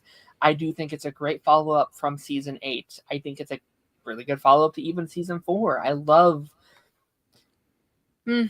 a strong word. I like the introduction of Harrison. I like where they're kind of going. I like seeing Dexter as a father. I like seeing Dexter in this kind of snowy setting. I think it has one of the better premieres that Dexter has ever had. That first episode is incredible. Everything like with the deer and the like symbolism, and I like it's almost like a whole season of like setting up where we will eventually go in New Blood, not New Blood, Resurrections, right? It's really setting up. I like that's basically a whole season of him trying to relearn how he does his thing and who Dexter Morgan is, and he's still grieving over what he did to Deb, and everything with that I thought was really, really incredible. I think the story itself, though, is a little kind of all over the place for me. I think it needed to be a bit longer. It doesn't work, I think, as ultimately a wrap up to the series. I think it's close. I like the concept of where we end the show. I don't necessarily love the execution, especially now that we have got Resurrections, where I think Resurrections almost makes this a worse show because it's not the ending with what Dexter does at the end, with how they retcon literally everything into oblivion. I think most of the side characters are kind of nothings. They are shell of a character. They don't have, like, almost every character is there to service Dexter, and they don't have their own individual personalities or motives. It's just like they do somewhat, but like I think that's something that like Resurrection did so well, is where every character feels so alive and well and open and breathing, where it's just like, oh, this is Dexter's show, we're just here to support him. But again, I like a lot of it. The teenage stuff was pretty bad to me. It felt like a lot of it felt like what people think CW shows were like. It's like, oh, this is like a CW show. It's like, no, this is really what a lot of it feels like sometimes. And I felt like the writers like, oh, this is what teenage acts like. This is what teenagers do, right? They do this. It's like, not really, but like that's what Hollywood says they are. So it's like a lot of just little stuff that piles on for me. But I still enjoyed it. I think it's a fun ride. I like how like cinematic it feels, and I love this like snowy environment, and I think the vibe is very cool. It feels very what's the word I want to use? Like a good like detective show, like a what's that one show? Look at like a Twin Peaks kind of vibes. I think it's Okay. cool. Yeah. What's your number? Is this number 8? Is that what? Number or I already gave my number 8, so this will be a number 7 for me. Okay. Okay. Yeah. My number 7 is I guess continuing the themes with the spin-offs. But Original Sin is my number 7. Interesting. And the reason I place Original Sin where I do, a couple different reasons, and it comes down mainly to the fact that as much as I enjoy it, it is very unnecessary, right? It's great to have some additional background, some additional world building, and knowing, how young Dexter operated. I do think the original show did a really good job of giving us his background without having to go super in depth with it, right? Having Original Sin, though, the new young cast did a great job of emulating the original series cast. I think they did a great job of telling a story that we hadn't been told through flashbacks before. But again, I can't help but think that in a lot of ways it is a unnecessary story when all we're trying to do is push the story forward, push the narrative forward. Why do we need to go back and rehash something in the past? Again, that is the point of a prequel, but I feel like it's something that we don't necessarily need to have a massive expansion on. Again, I loved the series. I loved the cast more specifically. I wish that they would have gotten a season 2. But I just feel like the other spin-offs are a lot more justified in their existence than Original Sin. True.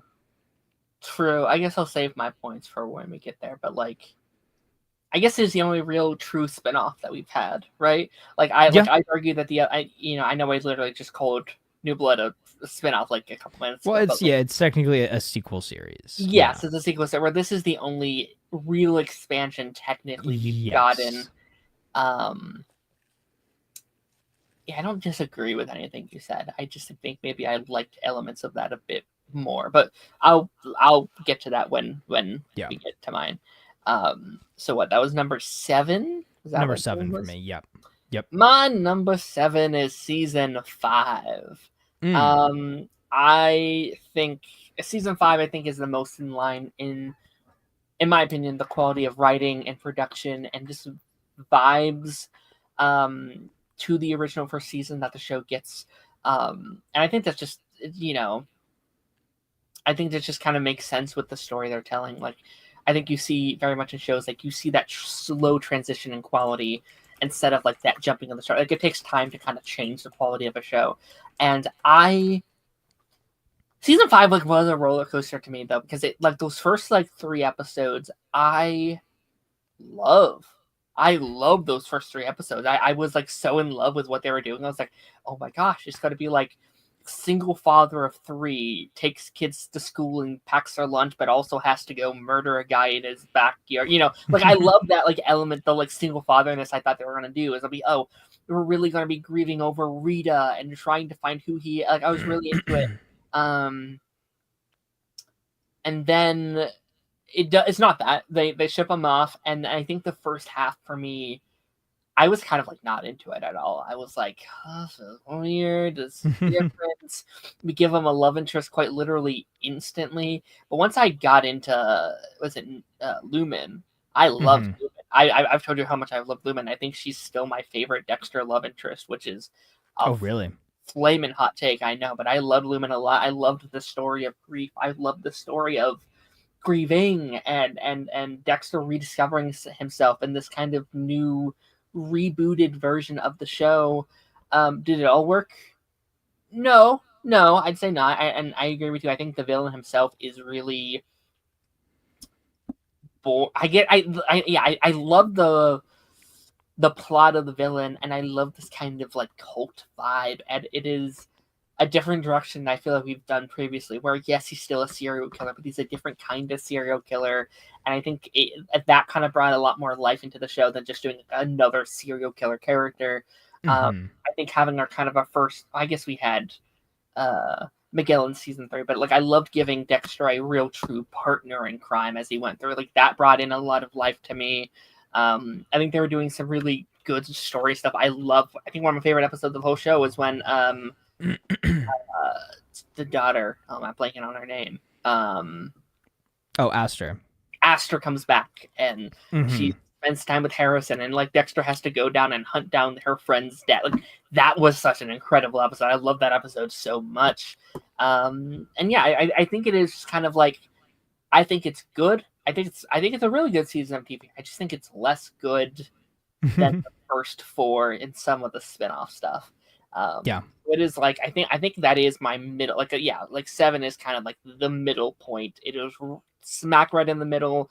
A lot works for it, a lot doesn't. But I, for the most part, like season 5. Nice.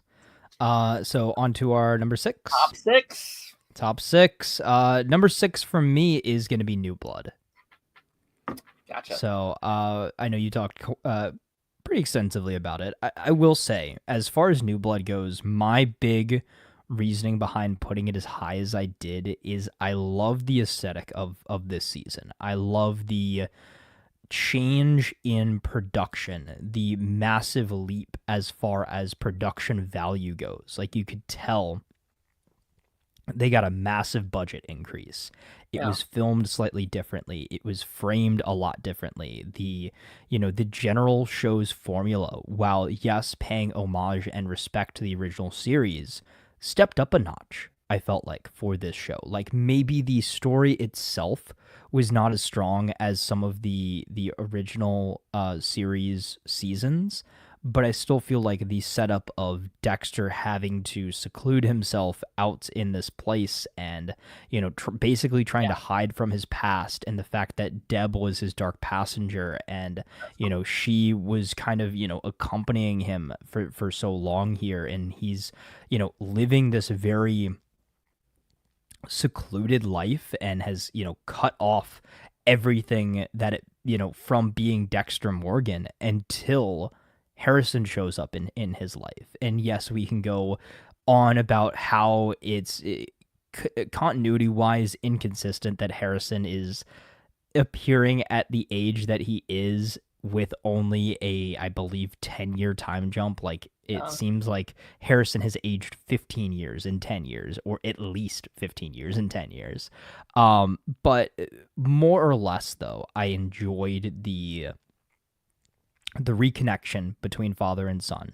The fact that Dexter wanted to see this darkness in Harrison that maybe isn't necessarily there, and it, made him very confused as to, who he is, what his purpose is. And I really like, Mr. Krabs, Kurt Caldwell. I think he was a really good villain as well. I loved how music played such a large role in New Blood, and they continued that into Resurrection, which is something that I really liked. But even then, I don't think it was used as well in Resurrection as it was used here in New Blood. Like, I think actually the music choices for New Blood were better in a lot of ways. I think that they fit the theme of the show a lot more. I think the idea of the podcast as well. We got one of the best clips and most reused elements ever.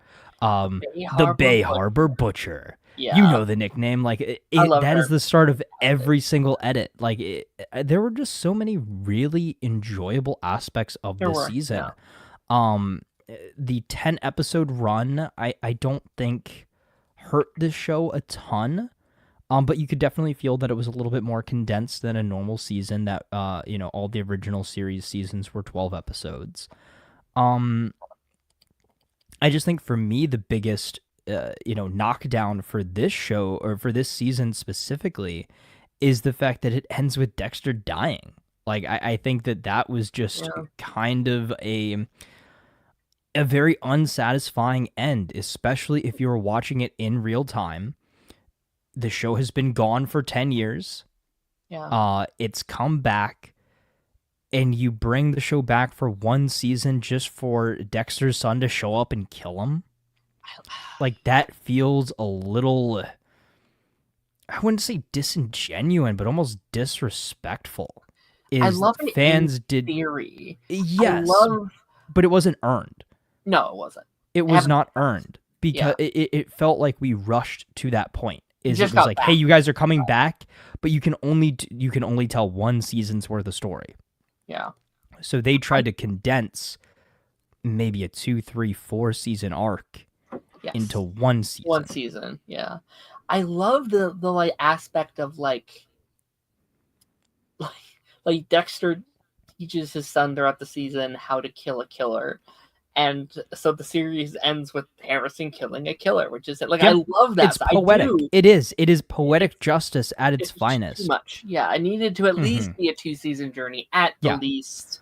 But now looking at it in context of, okay, there is more to the story after this, I think that it improves this show a lot. Yeah, I almost wish you had the foresight to just do Resurrections and like implement the story in Resurrection season 1. But I think that would have been too much, right? Is Dexter had been out of practice for so long, is you couldn't jump straight from not have that be season 1. Like okay.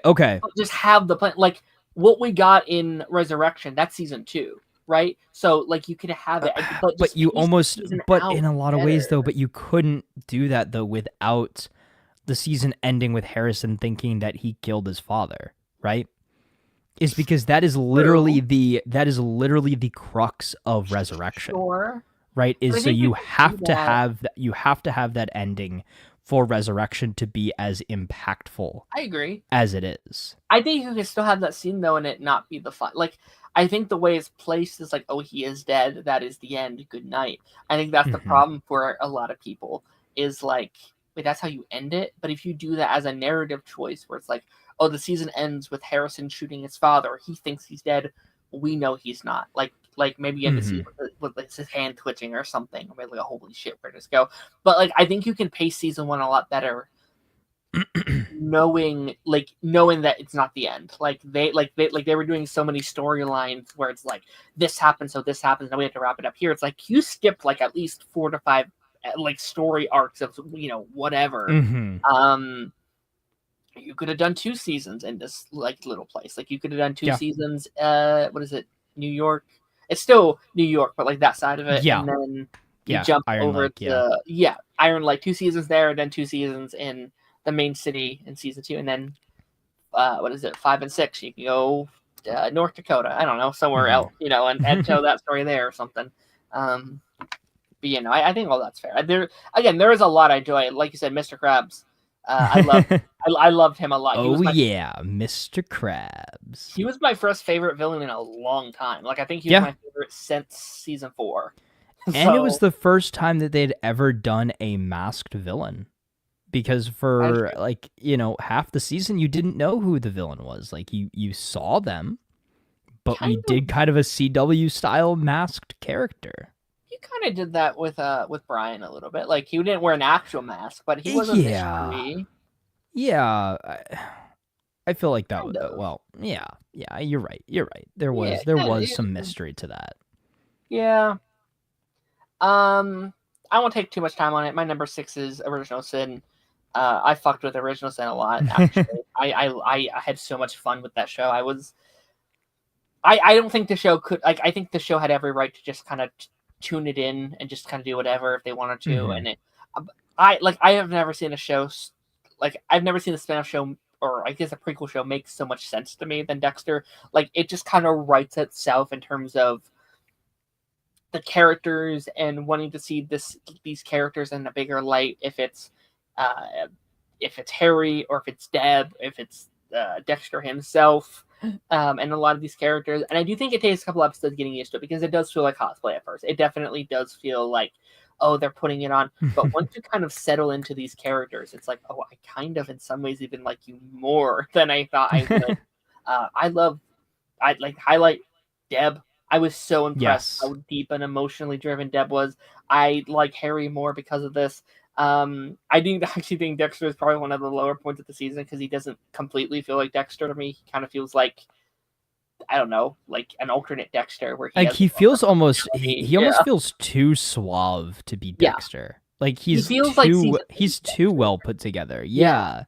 It is, and I guess maybe that's I agree. something that they were going to explore is like, okay, well, Dexter, you need to like tone it back a little bit. Like you need to be a little bit Yeah, less obvious with who you not obvious with who you are, but like be a little bit more yeah. sheepish and be a little bit more like reserved and mellow and that sort of thing. Like he's almost I would almost say he's too emotional He is. in Yeah, Original Sin. Like he he shows opens up too way much. too much emotion.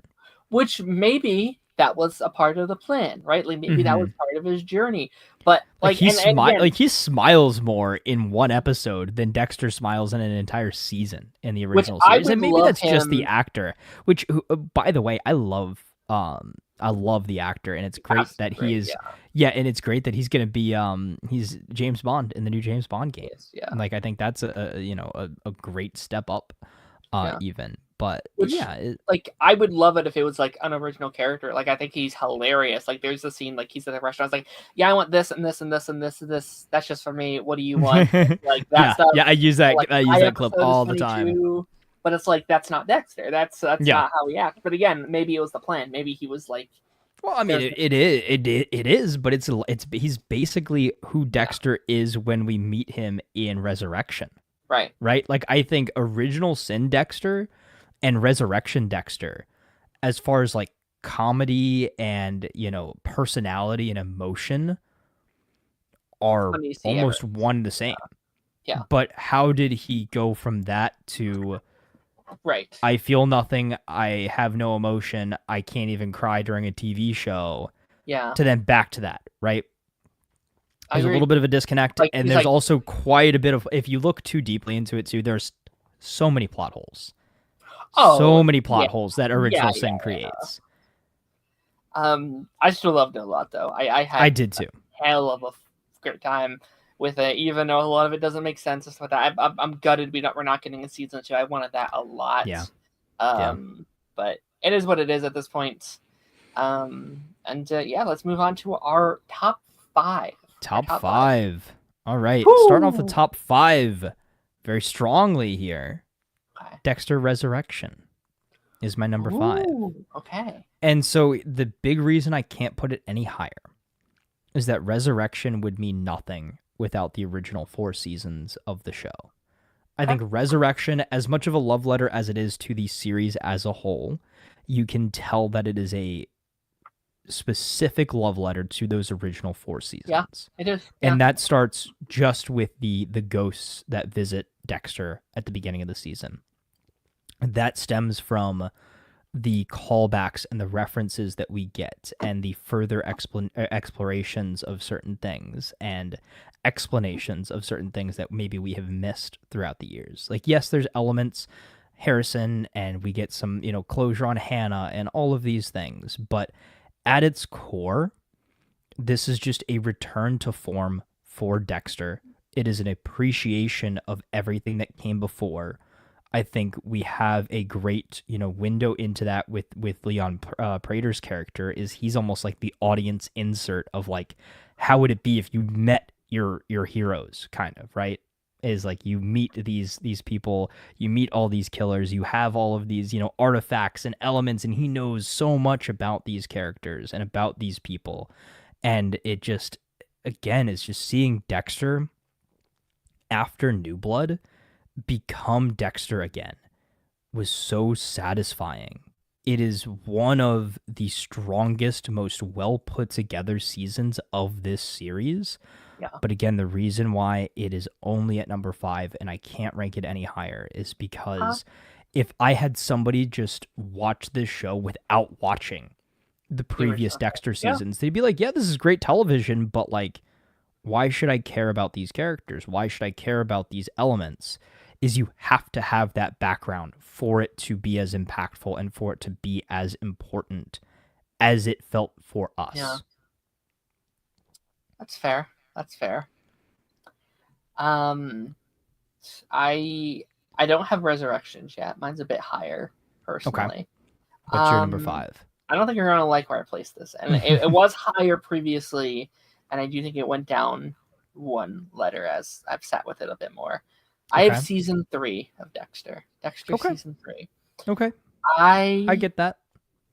Season 3 is an interesting one because I think I like it more than a lot of people. There's a lot of people who do not like season 3. Like there's people that they have it in like their 7, their 8 kind of area, and like they just are not a fan of it. I think season 3 is really good.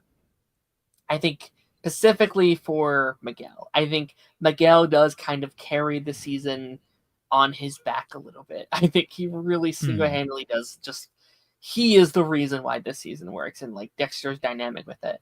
What I will say is I do think it has a little bit of a slow burn. It takes a minute kind of getting into it. I do remember watching it and being like, yeah, I'm not so sure about this. I do think the back half might be my favorite bits of Dexter. I think like maybe, what is it, like episode 9 through 12 or like 8 through 12. They have 12 seasons, or like they have 12 episode seasons, right? Yes, 12 I think it was seasons. Like 8, either 8 or 9 through 12. I think might be like that gap into what the following season is. I think that is the greatest stretch of Dexter, easily, by far. It is so good. But I do have to minus a couple points because I wasn't as into the first half, and I do remember. I don't even remember what it is. It may have been LaGuardia, but there was like some of the side characters where I was like, I don't know. Like Quinn was pissing me off, and the side characters were pissing me off, and it was like, this character's doing this thing, and I think I just can't. And my personal list rank it any higher because there's these like little tiny things that just kind of bug me in certain ways, where it's like, it's so good, the way it ends is incredible. I have to put it. It's still top 5 though. It is some of the best the show ever gets. It is great quality television, and I'm so glad that it exists. Nice. All right, on to number 4. This might be a controversial put for me. I think I know what number 4 is season 2. Yeah. Yep, it's season 2. And at the end of the day, because of one amazing scene, does not a good season make, right? Is obviously this is the season where Dokes is tracking Dexter. He's getting closer to discovering the truth. And this is the scene, or the season, where we get the scene on the pier, right? I got you. You're the Bay Harbor Butcher, right? That is the big scene, and we also get all the big memes, right? Yeah. We've got all the Dokes memes of him tracking him, and him sitting there at the bowling alley having the drink, cheersing him, that sort of thing. Yeah. There were a ton of really good elements, but then there's Lila. Yeah. Who I did not love at all. And obviously you were not supposed to. Yeah. But I just didn't love how Lila made Dexter act towards Rita. Like, I think Dexter was being such an awful person. Like, obviously he's a serial killer, but he was being so terrible towards this woman that is everything that she does is out of love, right? Because he gets distracted by a side quest. Yeah. That's the best way I can put it, right? Is I did not love the Lila elements at all. Yes, I like how it ended with with him saving the kids from the fire and everything, and Dexter and Rita getting back on good terms. But it just felt like almost an unnecessary bump in the road for the sake of conflict. In my opinion, right? Yeah. Yes, it was cool because Lila is the only real female big bad that we ever had on the show. I do like how her story and Dokes' story eventually overlapped. I like how Dexter and Dokes kind of came to a mutual understanding, very similarly to how Dexter did with Serco, but not quite. Yeah. Um, again, there's some really, really, really, really, really good elements of it, and obviously it's in the top 4, so it's one Yes, of the best seasons it's of the so good. entire show. Yeah, But it's just a lot of the Lila aspects bring it down for me, which is why I can't rank it any higher than 4. yeah, But again, still iconic, one of the best seasons of the show, hands down. yeah. Season 2 is also my number 4. Okay. For I think all the same reasons that you just mentioned. I obviously one of the most iconic seasons. I think I will say I think Dokes carries this season on his Yeah, he motherfucking does. back. He carries it. Surprise. Like Dokes is so entertaining that I Mm-hmm. cannot help that it is one of my favorite seasons. Yes. In many ways I might even argue it's the most iconic season. Just like especially now when you look back at the show and Dokes as a whole, like I think Yeah. he back into like where these characters are at. Like I think season 1 is kind of finding its footing with a lot of these characters. I think all the characters are fully realized this season. Dokes Mm-hmm. and Dexter's back and forth is incredible. I think the Rita and Dexter dynamic, for the most part, has finally kind of come into its own outside of the storyline that they're telling. Mm-hmm. I don't disagree about what's her name again? Lila. Lila, thank you. Yeah. Yeah, I don't disagree. I actually do enjoy her as a character quite a lot. I actually think she's a very charismatic character, but I agree. I do not like how it makes Dexter. Mm-hmm. This is also the season where Dexter gets to say, "I am Switzerland." Yeah, they definitely treat it like a Winter Soldier like code word when she's around, and he becomes like a completely different character. It's like this is the guy in season 1 that couldn't have sex with Rita, and now he's cheating on her, and he's willing to lose quite literally everything for her, and he becomes in some aspects a very unlikable character. There's a point where I'm like, you need to dump him. You should not be. And like he gives the weakest apology ever. And I say that as I love Rita as a character, and I want her to be able to stand up for herself more. And the fact that he's able to just be like, yeah, but you love me, don't you? It's like, yeah, I'll take you back. It's like, no, dump his ass. You kick him to the curb. Don't do that. But I do think it's some of the outside of that, those elements I do think is one of the strongest written seasons, and I think it's the most suspenseful, or one of the more suspenseful seasons the show has ever had. I think it's the most iconic. It's so much fun to just watch. Like as we're talking about it, I want to go through and just like rewatch all the scenes, and you know what, maybe that is helped by the like TikTok location of the show and all the like 100%. Dokes memes and all the things that come from Dexter v Dokes. And there is a feeling that is so fresh and fun about that season 2 journey. But yeah, it's not a perfect season. It is up there though. It could have been altered a little bit to I think to make a slightly better story. But yeah, that's season 2 is my number 4. Nice. All right, top 3. Top 3. Season 3 is my number 3.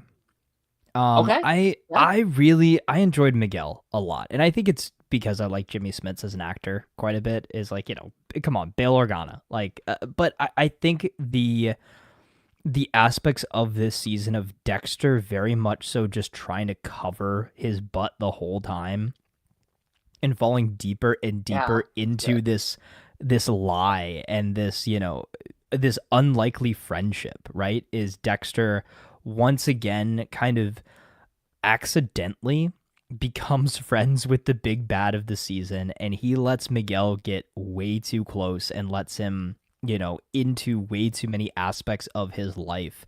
And I think this was one of the earlier seasons where the back and forth between Dexter and Harry was so important. Is Harry was warning Dexter at every single point of, you don't work with people. You should not have partners. You work alone for a reason. And it came back to bite him. And this was one of, as well, those seasons where we are learning very quickly that Dexter has a problem with letting people get too close that he shouldn't.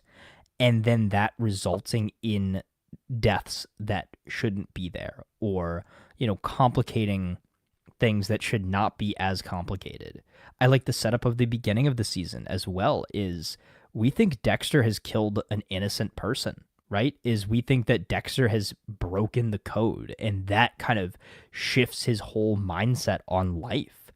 And then slowly throughout the course of the season, you realize, okay, Miguel's brother probably fit the code, even though it was an accidental kill. He fit the code, and okay, we can kind of absolve Dexter of that. Where we leave the season off on, I think one of my favorite end of season kill tables next to Trinity. Yeah. And Brian, of course, but the line of Miguel being like, Dexter, I accept you as a brother. I killed your brother. Or I killed my brother. I killed yours too. It's absolute cinema. Yeah, it's good. Again, that back half is some of the strongest the show ever gets. Yeah. Like when they really dive into like that dynamic, like it's incredible. It is truly beautiful. I think that's fair. Like I think when we first was going about it, I did agree with you with like 3 being better than 2. And I think as I sat on it a little bit, like I think I was living on the high of the back half of 3 because it is. So I like the back half of 3 more than all of 2. But yeah, no, I think that's 3 being top 3. I think that makes a lot of sense. Yeah. What is your number 3? My number 3 is Dexter Resurrection season 1. Oh wow. I loved it a lot. I was, and I actually do think that is probably helped by the fact that it was my first weekly season of Dexter as well. We got to sit here every single week and theorize and talk about it. We have 10 hours worth of footage talking about the season, which I simply do not have for any other season of Dexter up until this point. But I thought what they were doing this season was really masterclass. I think it is. I love a good comeback story, and I don't know if there's a better example of a great comeback story as much as this season had been. I loved this new breath on life that Dexter took. I loved this new setting. I loved these new characters. I loved where we're taking these Dexter as a character, but how we improved Harrison. We did this new kind of like Knives Out formula where we get to bring in all these incredible actors, and how we've kind of set them up, and we can bring in, these top tier actors, and they can play their little hearts out, and they can create the story that to me didn't really foster. Like I kept waiting for like, all right, they're going to drop the ball. And every week I was impressed until we got ourselves to the final episode. And I loved the way everything kind of came together. And I said in our thing, like, if that was the final season, I wouldn't be too upset, because I think it's a fantastic way to kind of, if it is the ending of Dexter Morgan, it's a pretty damn good ending. Like I don't really have any, I guess, flaws with the season. Like I don't think there's anything where I'm like, man, I wish they did this. It's like, I think they kind of nail it. And I think my top 2 just kind of have to like, I think they're top 2 for a reason, that probably I can't, at least right now, recency biased, I can't put them there yet. But like, you mentioned like, well, you have to put the top 4 above this because of like they made the show. But I guess I don't really subscribe to that necessarily, mainly because I binged all these shows. I kind of feel the same about all of them. And yes, a foundation is there for a reason, and it is important. But I think you can build upon a foundation in the same way as like I love Smallville, but I like Superman and Lois more. Like I'm not going to say I'm not going to say Smallville was a better show because it started first or it built upon something. Right. I think, and that's just the way I view I totally understand that. Understand that. But I just think from a writing standpoint, like, there's no moments in like season 2 that, or like in the show, that pissed me off like season 2 did. There's no, like, there wasn't a slow bit of it like season 3 had for me. I thought it was straight through 10 fantastic episodes of television. There's a couple of nitpicks I could pick apart. Like by the end, some of the characters do get left out a little bit, and they could have explored them a little more. But to me, I'm very satisfied having this as my number 3. There's a world where I could see it being my number 2 as well, but I think for now I'm going to keep it right here, and maybe I'll readjust it once I sit on it a bit more. That's my number 3. Nice. All right. The moment of truth. The big 2, the top 2. It could go either way for you. I think I know which one you're going for, but go for it. Number 2 is going to be the most iconic season of them all, season 4, the Trinity Killer season. Okay. So I can't put that at number 1 for a couple different reasons. I think this is one of, if not the most, one of the most perfect seasons of the show. Obviously, very much so. Found its footing, found its formula. Dexter is at his peak as far as lethality goes. This is the season where Dexter and Rita are, finally married and together and starting a family. You've got baby Harrison and everything, as well as John Lithgow's Trinity Killer.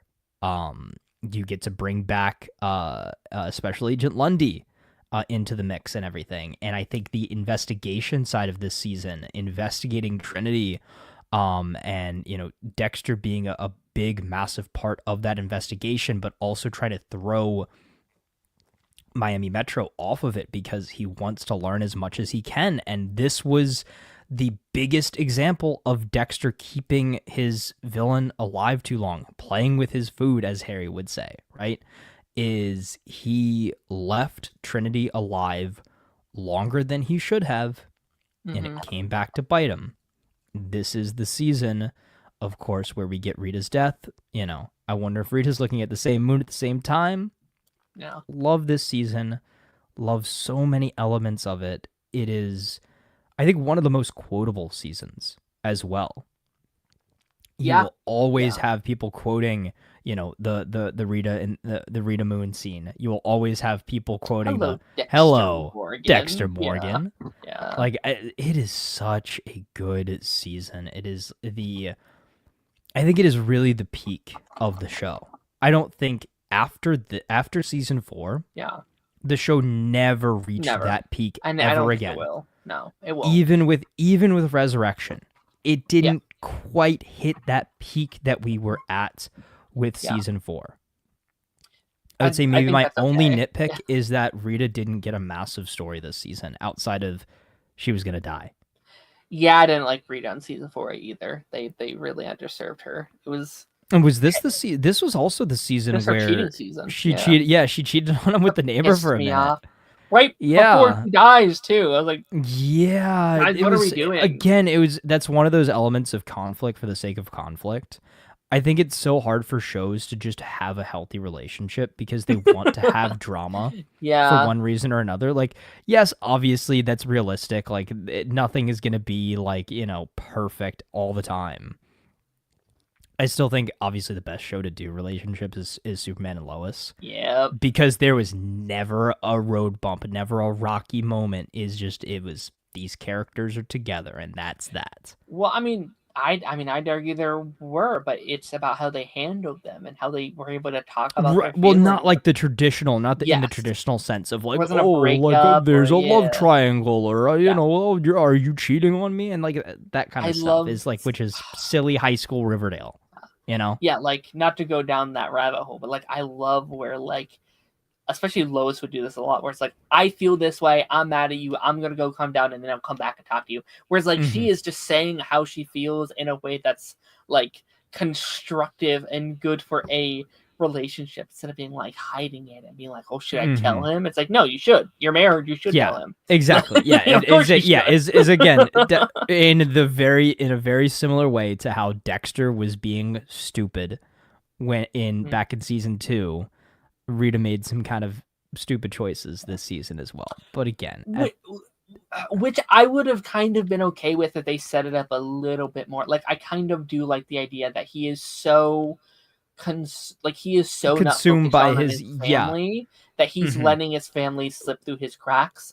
I'm really into it, except from for that Rita, aspect, though, because I think the whole point because of Rita's she's not that kind of person. She needs to be the contrast of Dexter. Yeah. To me, that was somewhat character breaking. It was. But, I wasn't a fan of it. Or at least needed more like build up to get there, because it kind of just it happens without much build up, and then they don't really address it. They kind of skip right over it, and it's like, why did we do this? But at the end of the day, it I think still has the greatest season ending of all time. Oh, it's brilliant. And the best season opener, too. That kind of, like, contrasts that moment, which I still kind of count as season 4, like, in a weird way. Like, I think the first 3 episodes of season 5 is kind of just season 4. Is it just the epilogue of season 4? Yeah. which is beautiful and gorgeous and incredible. Um, What is your I'm number gonna, 2? I'm gonna go the other way, and even as we're talking about it, part of me wants to move it down to season or number 3, but it's season 1.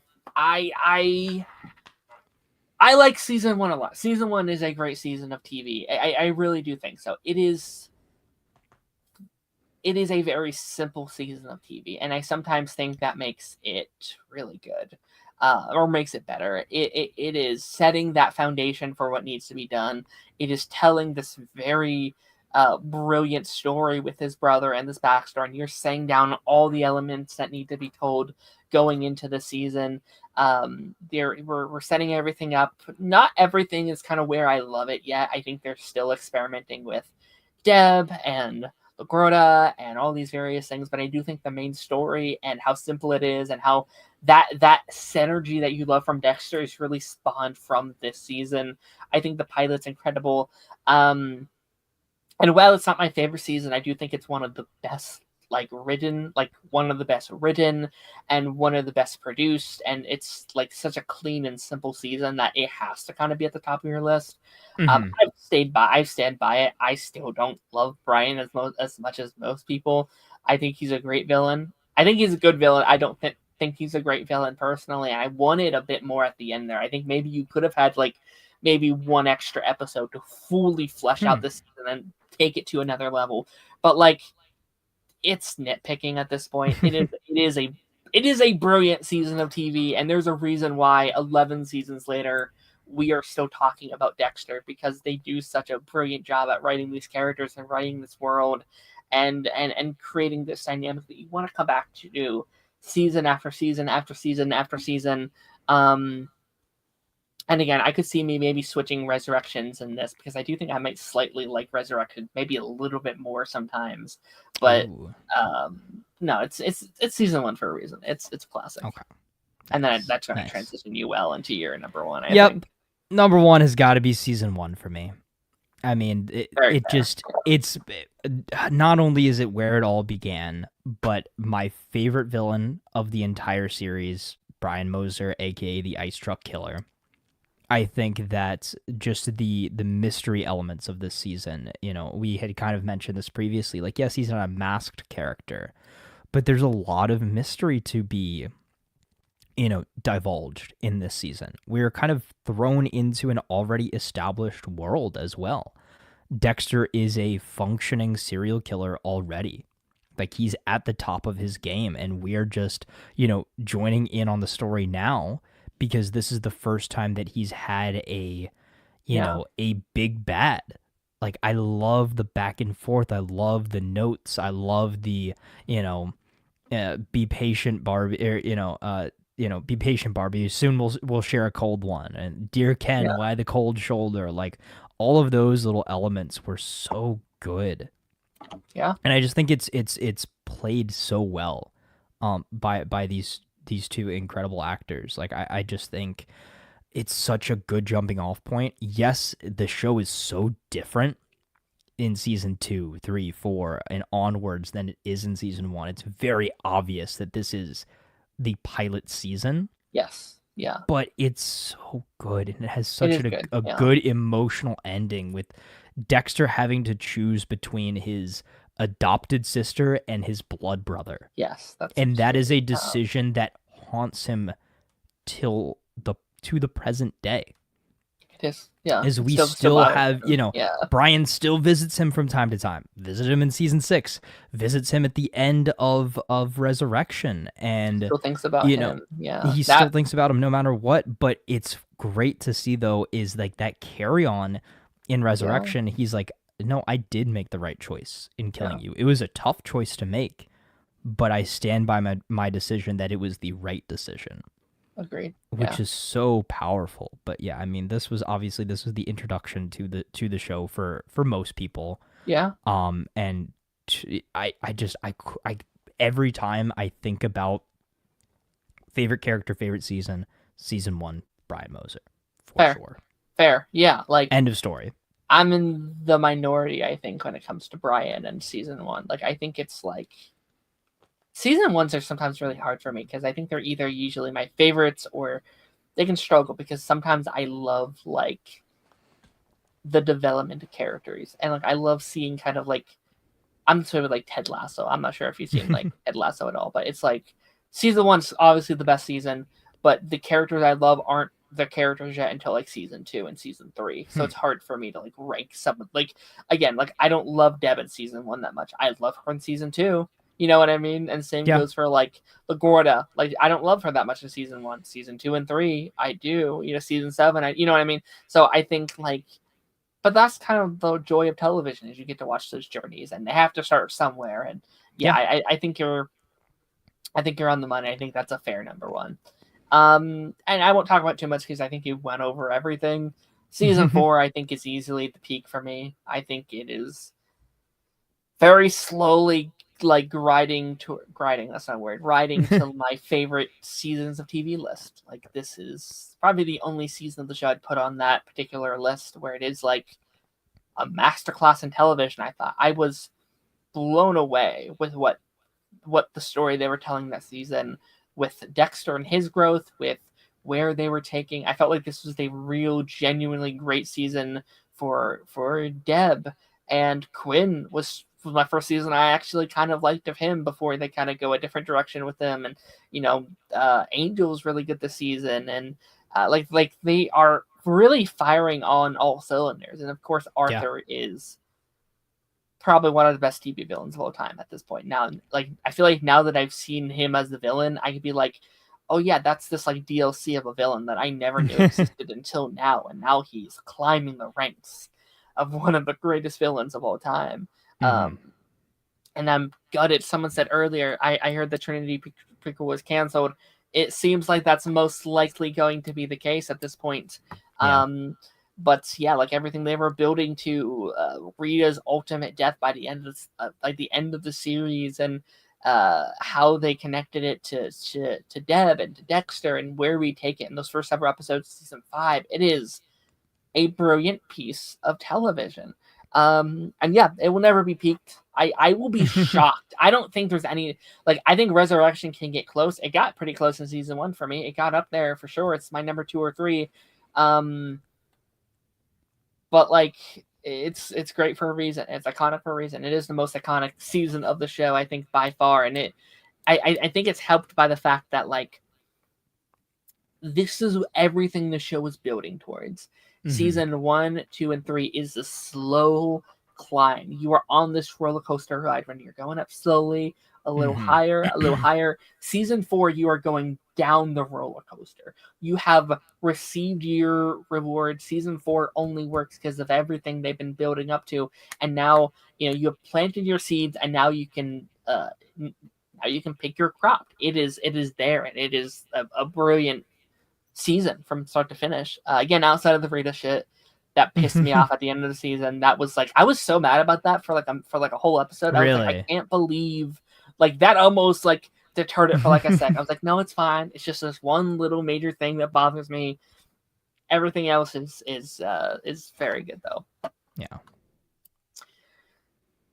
And I think I think we're gonna have to stop it here. I had some other stuff potentially planned, but I think we're over that 2-hour mark. Stopping part. Yeah. I think at some point we'll either have to have you back over on this show, or maybe we'll just do stuff on after the credits, maybe closer to season 2 of Resurrections, or maybe even down the line when we have more characters to rank or more villains to rank. We can kind of keep them inside the pocket for a while, so we don't lower load all at once. I'll have to retitle the stream just ranking every season of Dexter instead. Yeah. Taz, thank you for joining us today. This was an absolute pleasure. Of course. As always, thank you for having me. I enjoyed it a lot. Me too. It's always a pleasure, my friend. That being said, and I know you do this on Mondays, but where can we find you? What you're working on? Anything you want to shout out, promo, all that jazz? Yeah, youtube.com/toxictaz. Obviously been pretty busy as of late, but more Dexter stuff coming soon when I can get to it. And yeah, then we're just gonna be going into these fall months, and hoping that we can get as much content out as we can, if nothing else. Of course, my thoughts on, whatever the week's TV episodes or whatever we're covering at the moment. you can always find me over on After the Credits Monday nights. Yes, no, absolutely. We have a lot of fun over there. If you are from the OG era of the pipeline, you haven't checked out our other show, that's where we are now. It's kind of like the classic pipeline style, but on a different show on a different night. So go check out After Credits on Mondays. We're doing great transition to what I'm working on during the week, I guess.